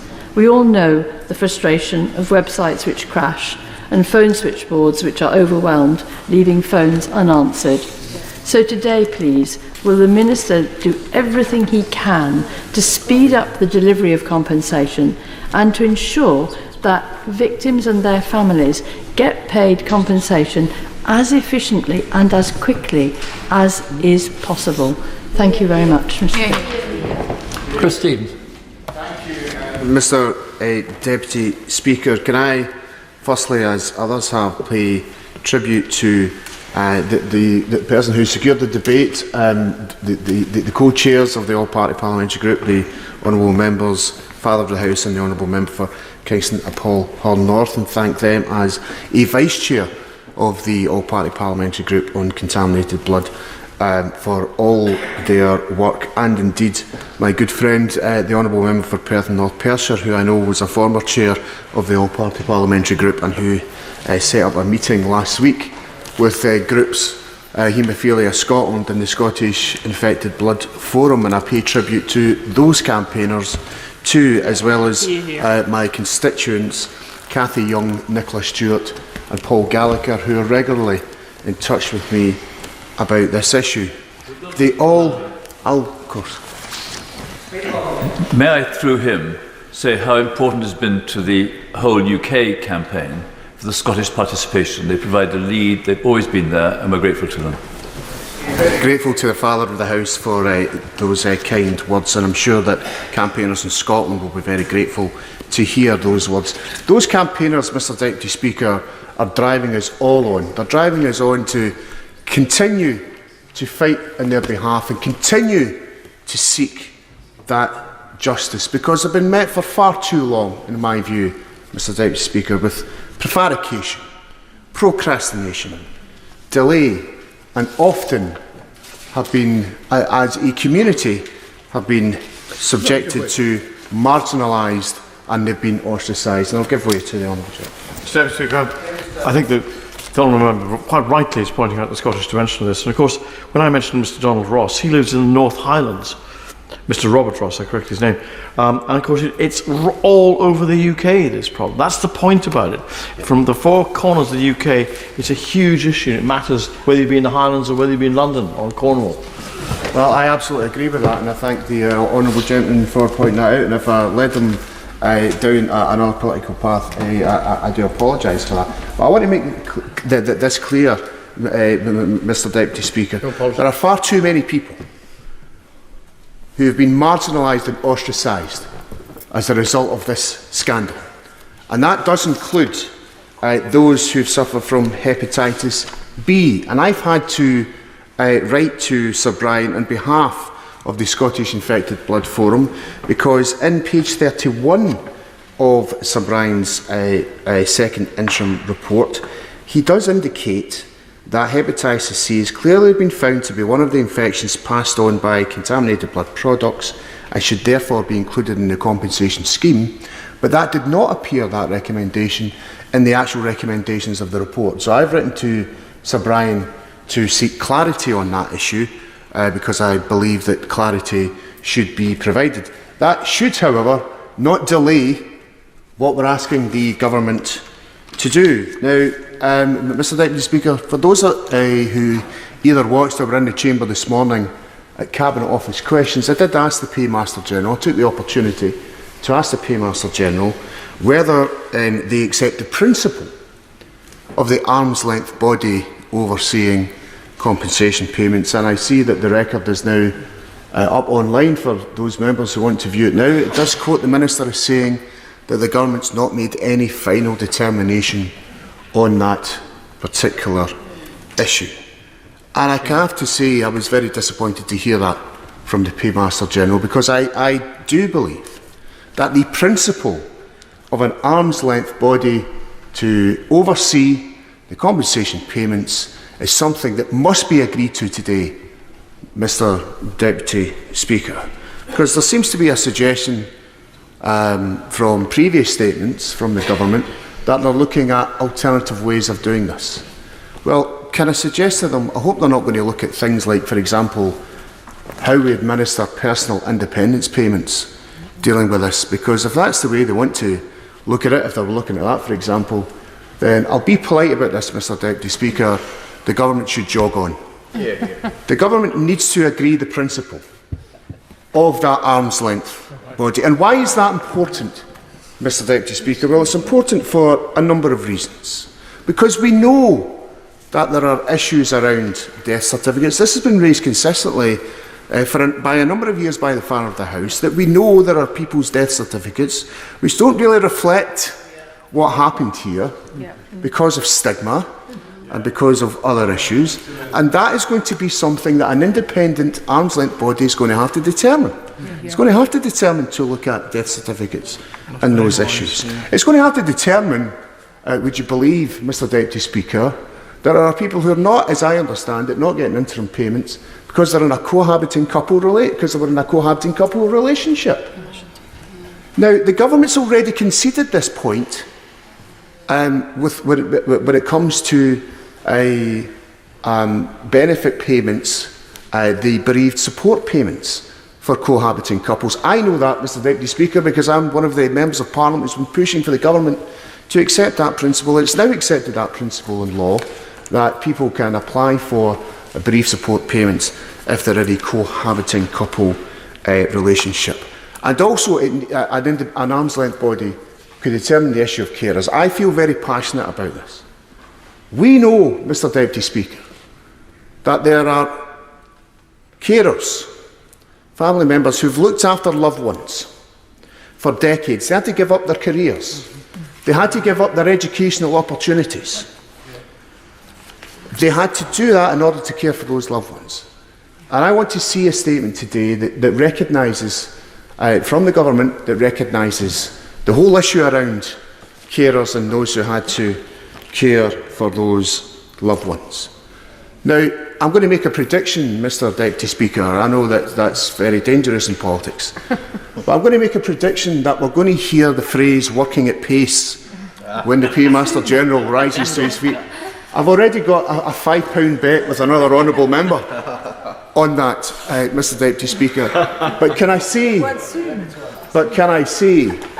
it does, I'm afraid to say, look like a snail's pace rather than anything else. And the fact that there's now been suggestions that Rule 9 requests from the inquiry have been given, as I understand it, not just to government ministers, but the Leader of the Opposition may very well have received a Rule 9 request on the simple basis that the Leader of the Opposition is in the unique position where he could be sitting on the other side of the chamber at some determinate point in the future. But I think the Minister does need to answer the question whether Rule 9 requests have been given, because I think that there's a very real concern of government statements saying they're looking at alternative schemes.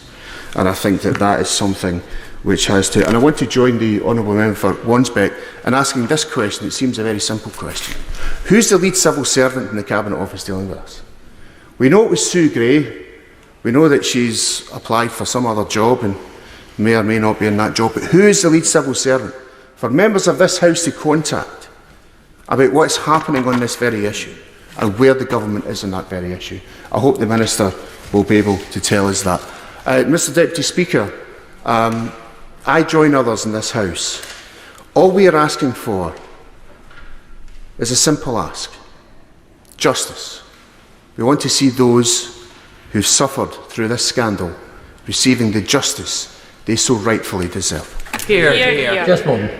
Thank you very much, Mr Deputy Speaker, and thanks also to my right honourable friend, the member for Hull North, and the Father of the House for giving us this opportunity on a cross-party basis to have this opportunity of this debate today, which is really important, and there is much support for it, as we see, and for their campaigning work on this issue through the APPG. And has been apparent from the many debates we've had in this House over the years, the infected blood scandal is a deeply personal issue for constituents of ours, and we are all, I know, this afternoon across this House saying the same thing today. Please don't delay, Minister. Please act with urgency, lest we continue to compound this massive injustice. And I say that for my constituent Linda Ashcroft, who lost her husband Bill Dumbleton at the age of 49 after he contracted HIV and hepatitis C from NHS blood projects he was given to treat his haemophilia. Bill lost his job at BT because of his HIV status, living his final years under a cruel cloud of uncertainty.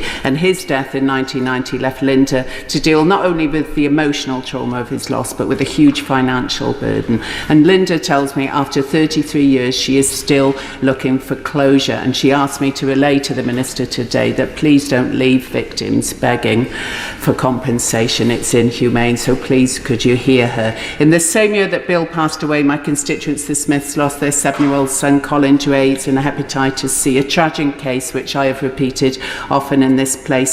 Colin spent much of his short life fighting illnesses which he contracted from a Factor VIII blood project as a baby, sourced from a prison in Arkansas, and with his family having to fight to discover that fact. And the indignities the Smith family suffered beggar belief, from the bullying and abuse of their children to the loss of Mr. Smith's employment. Like other bereaved parents, they were excluded from the interim payment schemes. Bill and Colin should have been with us today. And can I pay tribute to Linda, to the Smiths? I don't know how families like this have maintained such dignity through all this, fighting for all these years. I'm in absolute awe of them. I imagine how we would have felt if any of this will have happened to us personally. And I just think the best tribute we can pay after all they have been through is to make sure there are no more delays. And it is right, the government's obviously accepted the moral case for this, not just for those infected, but those affected too. And we talk about the contaminated blood scandal in a singular sense, but we are really referring to injustices in the plural, the intertwined tragedies of lives lost and lives ruined. I know the Paymaster General says he understands and respects the gravity of the situation. We all appreciate the complexities of the long-term compensation framework for victims and know that requires careful attention. At the same time, though, can I just reiterate what everybody else has said this afternoon? Time is of the essence, and the continued wait for redress just adds to the layers of pain and frustration and injustice that the infected and the affected feel. After all, this is a group of people who have had more than enough experience of waiting. It's been 40 years since the information on the dangers of the contaminated blood projects was published, 35 years since the government agreed funding through the McFarlane Trust to assist haemophiliacs who contracted HIV from contaminated blood projects, over 30 years since my constituents lost those they loved the most, 8 years since the Scotland-only Penrose inquiry, 6 years since the Right Honourable Member for Maidenhead launched the infected blood inquiry, something people have been calling for decades, and next Sunday marks the 5th anniversary of the inquiry officially getting underway. It's been 2 years since the then Health Secretary, the member for West Suffolk, told the infected blood inquiry that the government had a moral responsibility to address the issues, and a year since Sir Robert Francis produced his study on options for the compensation framework, which was intended to guide the government in preparation for Sir Brian Landstaff's final report, but the government still hasn't formally responded to that study.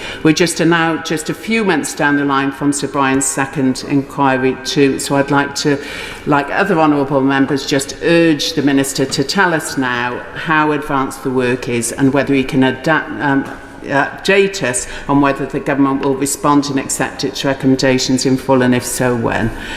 I know the Paymaster General has spoken previously about the government working apace on this. I do hope the Honourable Member for Glasgow South is wrong, but we need those commitments and we need to hear them today.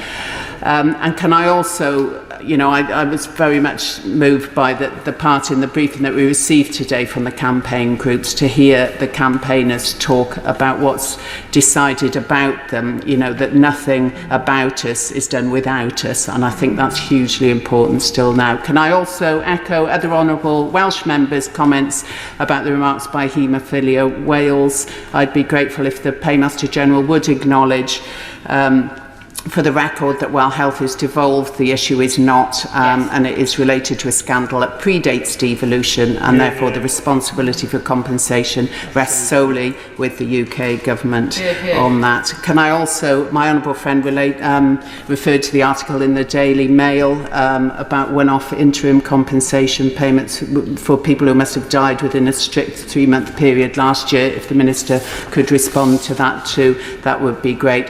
Ultimately, with all the matters discussed today, the key issue we keep coming back to is time which is fast running out. More than 500 people affected by this scandal are estimated to have died since the inquiry began, in addition to the thousands of people already lost far too soon. There is simply no time to waste in delivering compensation to surviving victims and others affected. I'd urge the government again today, end the uncertainty, end the delays, and act swiftly to do what is right.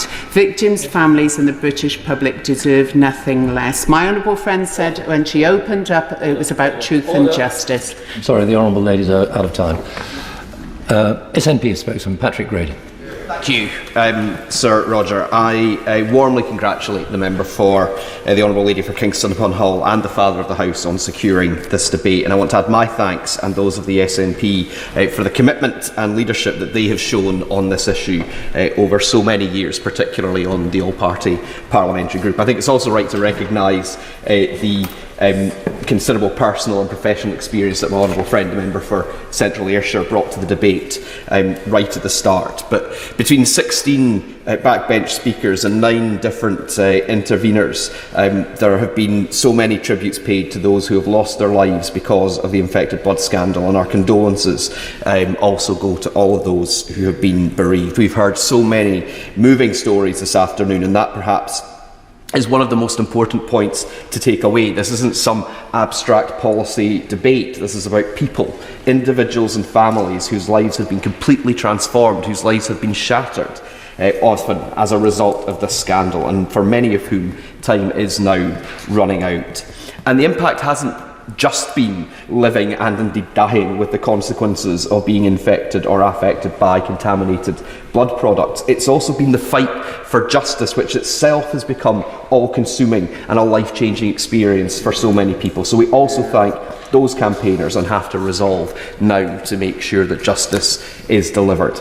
Among those campaigners is Joyce Donnelly, who is a constituent of mine in Glasgow North and the convener of the Scottish Infected Blood Forum. Her husband Tom Donnelly lived with haemophilia and received contaminated blood products at the Glasgow Royal Infirmary in the late 1970s and early 1980s. And as a result, he contracted hepatitis C and lived with that condition for 35 years until his death in 2015. And Joyce has campaigned passionately and tirelessly for justice and recompense for all those whose lives, in her words, were similarly blighted by a disaster that should never have been allowed to happen. And I also want to thank other constituents of mine who've been in touch and shared their stories in recent years, and assure them of my support and solidarity. But when I met Joyce a couple of weeks ago, her frustration, like the frustration expressed by so many members today on behalf of their constituents, was palpable. The forum that she convenes supports many people who have struggled and are struggling to cope with the impact that the scandal has had on their lives and their families, and we've heard examples of that across the chamber today. People accused of being alcoholics, people, the pain and fatigue that they've suffered as a result of disease, the stigma that they've had to put up with, and the survivor's guilt, which I think was spoken of very passionately by a number of members as well. And now they're looking for justice and compensation before it is too late.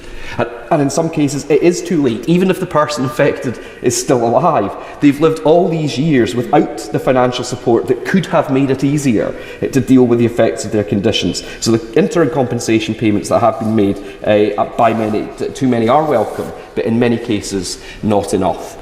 It's now estimated that around 4 people are dying every week, as my honourable friend, my right honourable friend, as he ought to be, from Perth and North Perthshire said. 9 people in Scotland have passed away since the interim report was published. So the urgency for action by the government could not be clearer. And so the lack of action only adds to the frustration and even anger. This is action that could be taken now, indeed action that was recommended by the inquiry, especially around the appointment and even interim formation of the recommended arm's length body.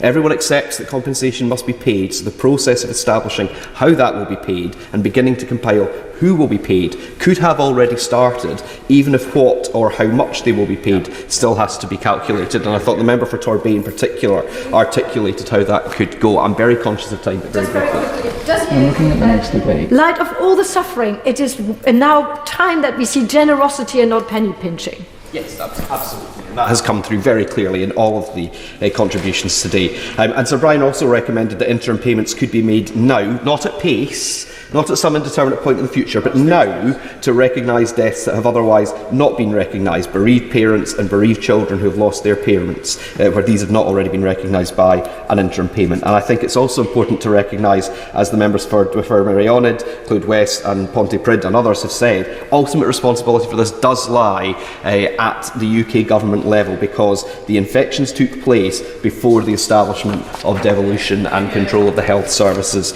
were devolved.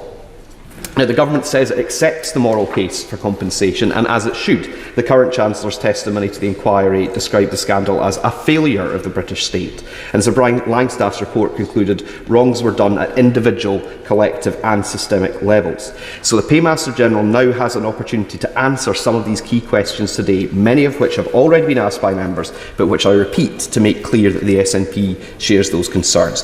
When will the government appoint a chair and interim members to serve on the arm's length body and advisory board that will administer the compensation scheme?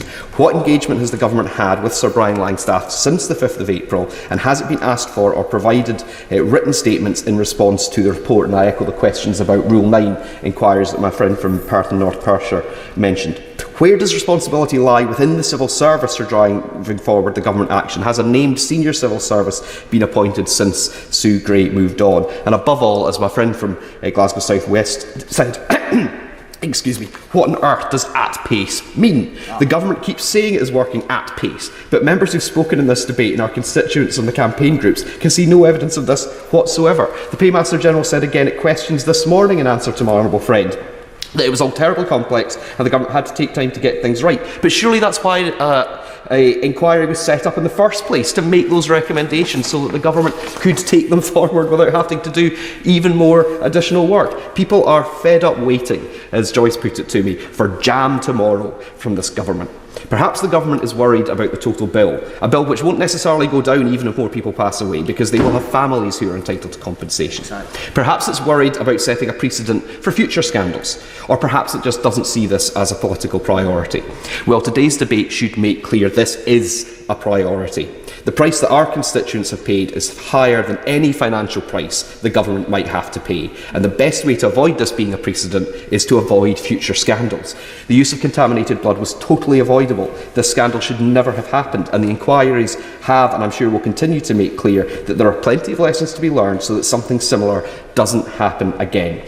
But the key lesson from this debate is that people have waited long enough, and it is time for compensation and justice to be delivered. Thank you, Mr. Deputy Speaker. I thank the Backbench Business Committee for granting this hugely important and timely debate, and pay tribute to my honourable friend, the member for Kingston upon Hull North, and the Father of the House, member for Worthing West, for securing this debate and for all of their campaigning on this issue for so long. My condolences are to all those who have been bereaved by this scandal. This has been a powerful and a powerfully painful debate this afternoon, Mr. Deputy Speaker. I also want to thank all those members who've made contributions today from both sides of the House. We heard some incredibly moving speeches putting the stories, the lives of those affected at the forefront. So many members who have been paid tribute and stayed with those constituents who've come to see them one time in a surgery, but we're still speaking up for them. We're doing what we can. And the whole theme of the afternoon has been that we want justice now. But I'd like to start by paying tribute to those victims and their families who, while working through their own personal ill health, grief and trauma, have been campaigning tirelessly for justice. Instead of listing the members who've spoken in the debate, I'd like to list those people who they've paid tribute to, the victims' families and advocates, to Glenn and Nick and Michelle, to Sean and Bruce, to Robert and Adam, to John and Mary and Tim, to Marie and her sons, to Lee and Margaret and Barbara, to Gerald, to Diane, David, to Graham and Diane, to Clive, to David and his brother and his father and his uncles, to Bill, to Sean, to Simon, Kathy, Nicholas, Paul, Linda and Bill, Colin and Joyce. Just some of so many stories, and that's why we're here today.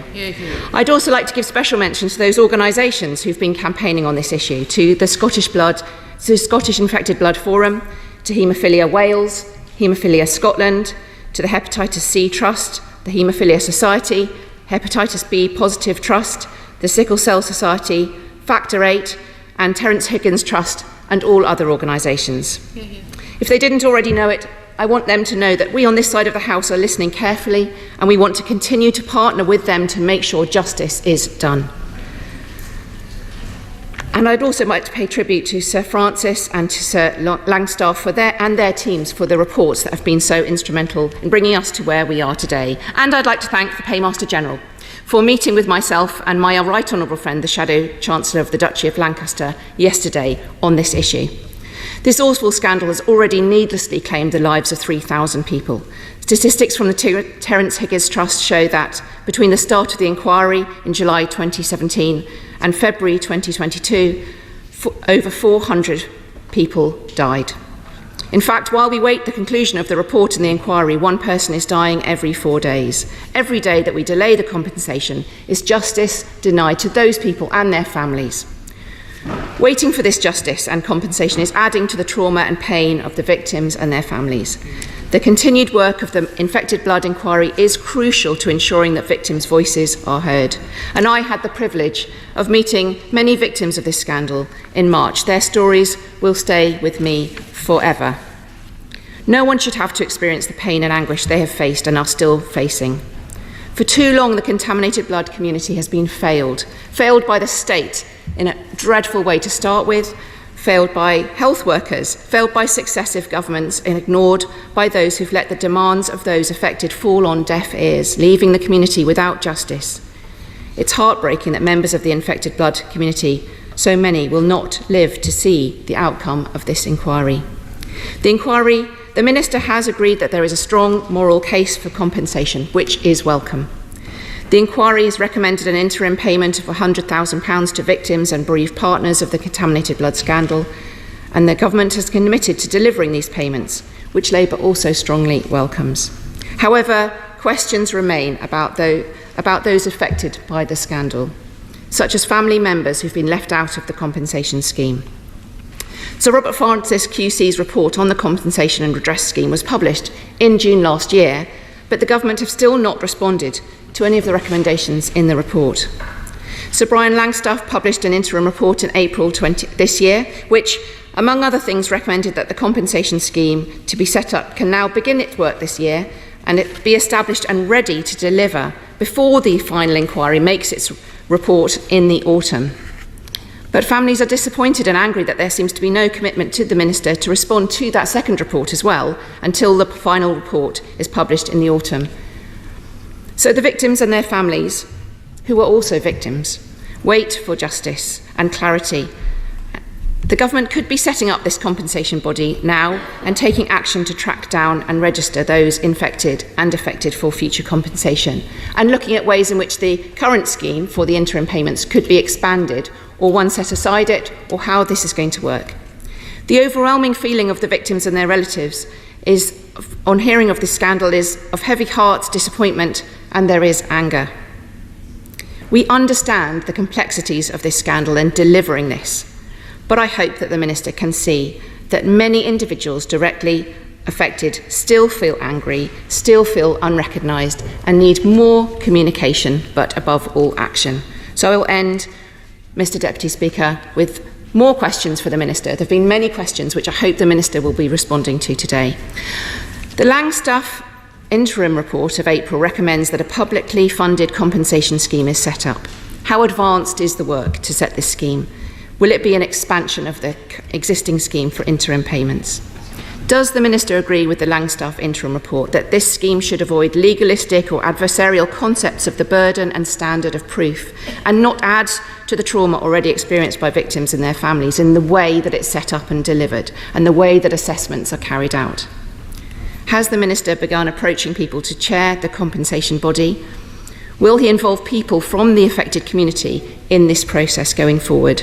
And are additional staff being sought as well so that the payments can be delivered very quickly? Will the scheme be run by an independent body, and will legislation be required for this? And if so, will government time be ensured to enable the legislation is expedited and not another reason for being slow? Will he repeat his commitment to start making compensation payments before the next budget takes place? Mr. Deputy Speaker, this scandal shouldn't have happened. It shouldn't have been covered up. Politicians should have acted. There shouldn't have had to be a campaign by victims to have to work so hard to get justice. It shouldn't have taken so long. There must not be any more delays. Thank you. Minister. Thank you, Mr. Deputy Speaker. And I'd like to start by thanking the Right Honourable Member for Kingston upon Hull North for bringing this important matter to the attention of the House and the Backbench Business Committee, for granting it time for a debate. The Right Honourable Lady referred to Glenn and Michelle and Nick Sainsbury, who, as she said, never lived to see this concluded. The Right Honourable Lady said it is all about people, and in doing so set the tone of the debate for the rest of this afternoon. I'd like to thank all the honourable members who have contributed to the debate, and I welcome the opportunity to set out the government's position. I have a lot of ground to cover, Mr. Deputy Speaker, and I apologise if I'm not able to be as generous on interventions as is always my preference. The victims of this scandal are at the forefront of my mind on a daily basis.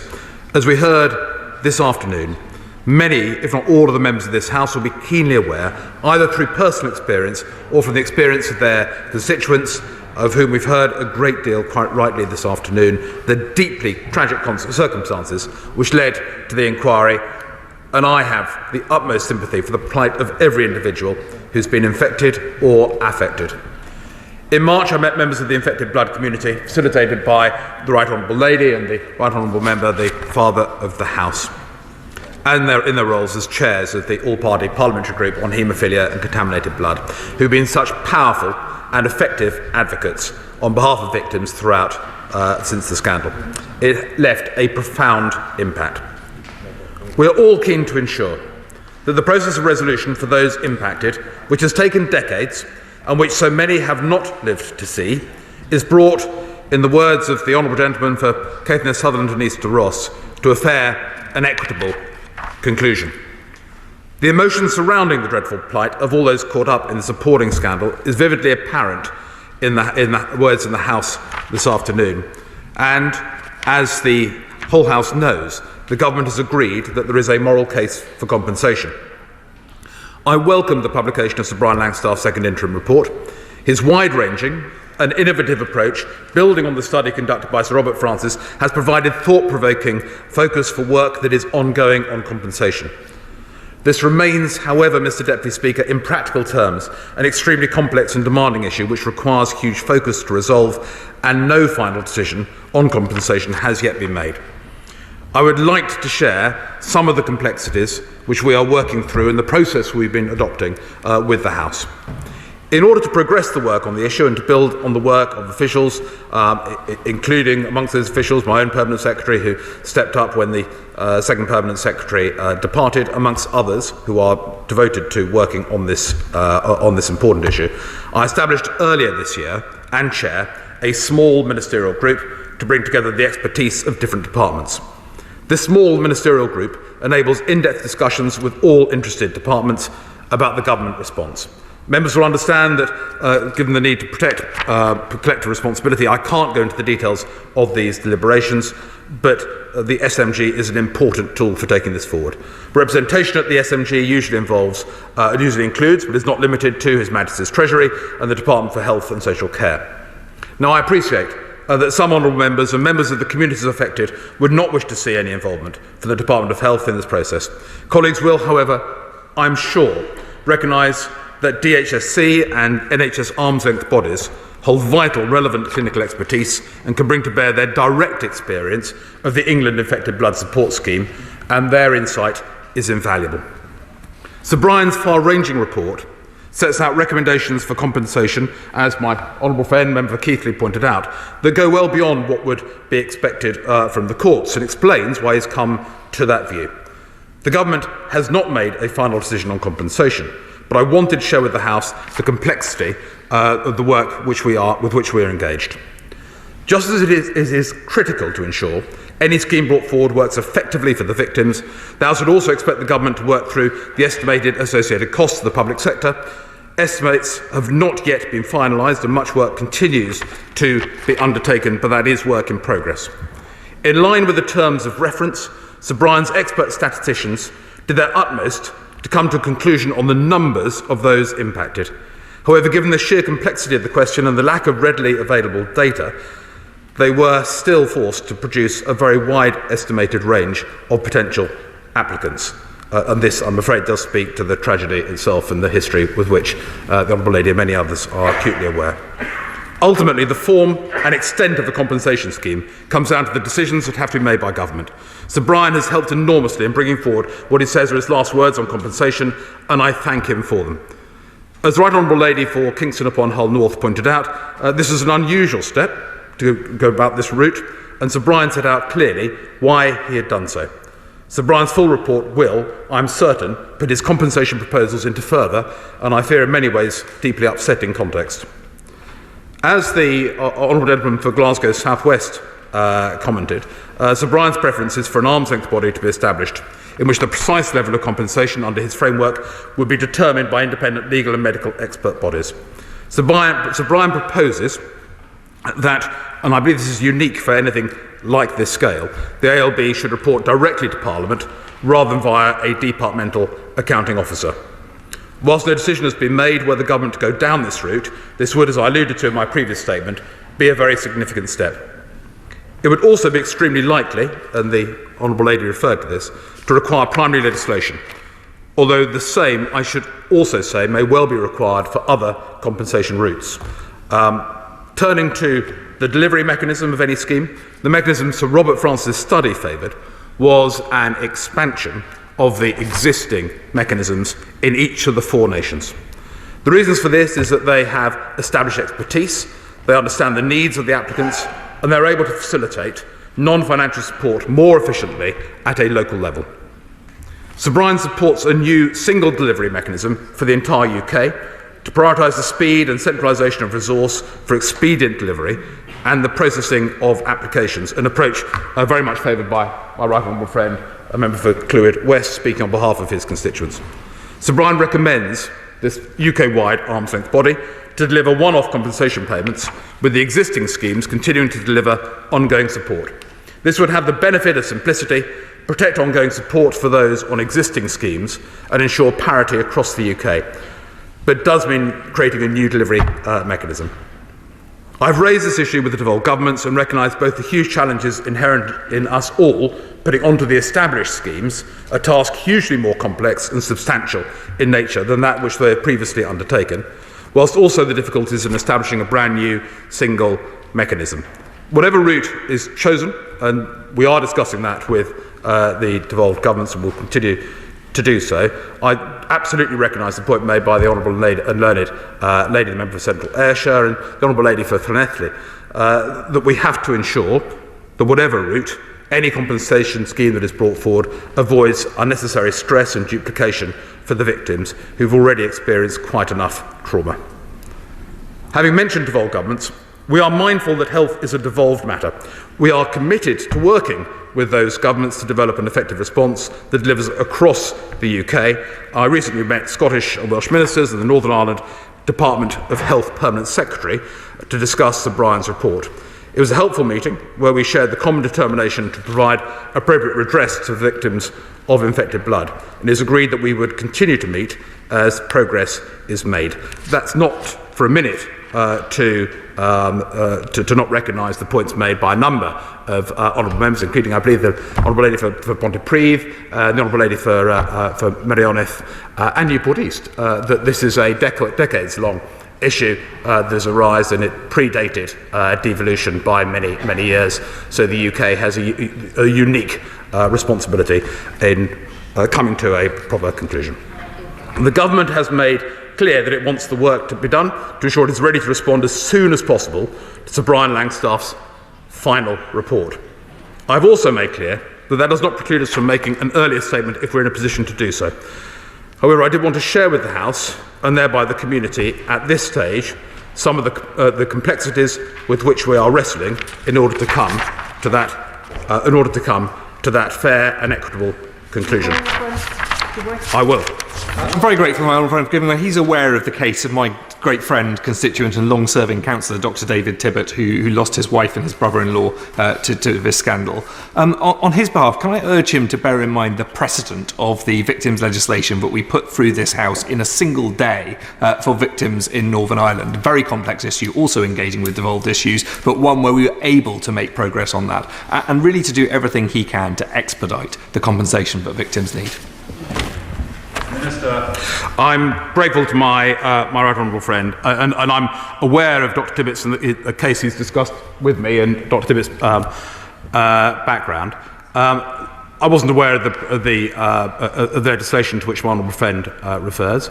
I would hope that if a conclusion can be brought to bear on in terms of compensation, if it requires legislation and space is found for that legislation, this would have the support of the House to seek a resolution. And I think today's debate proves that there are so many honourable members who are keen to bring this to a conclusion when that is possible to do. There were many, many powerful contributions to today's debate. Some 16 backbench speakers, and I apologise that I'm not able to cover off all the points that have been raised during the course of the debate. The honourable member from Eltham spoke with great emotion, but emotion matched by many others, including those from Torbay, Southend West, Blaydon, Aberavon, not his father, but he spoke eloquently himself, Perth and North Perthshire, and Wansbeck, where the honourable gentleman read that very powerful and moving poem written by one of his constituents. I'm acutely aware of the interest of this House in this issue. We are all determined to take it forward, to make certain that we produce that just and equitable settlement. I'm sorry I'm not in a position to say more to the House at this stage, but we will continue to update the House as we go through work on what is, as I know the House recognises, an extremely complex issue that above all we need to get right for the victims. And up to 2 minutes, the last word, Diana Johnson. Thank you, Mr Deputy Speaker, and can I thank all honourable and right honourable members for their contributions today. So many individual cases, so many families, so many lives and so much suffering. And the Minister has set out the government's position, but I respectfully say to him, it's not good enough.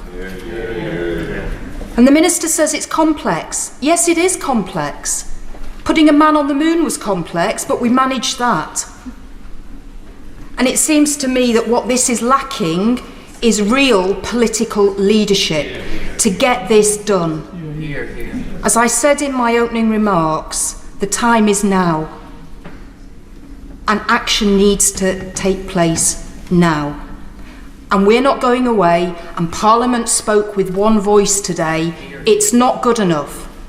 Action is needed now.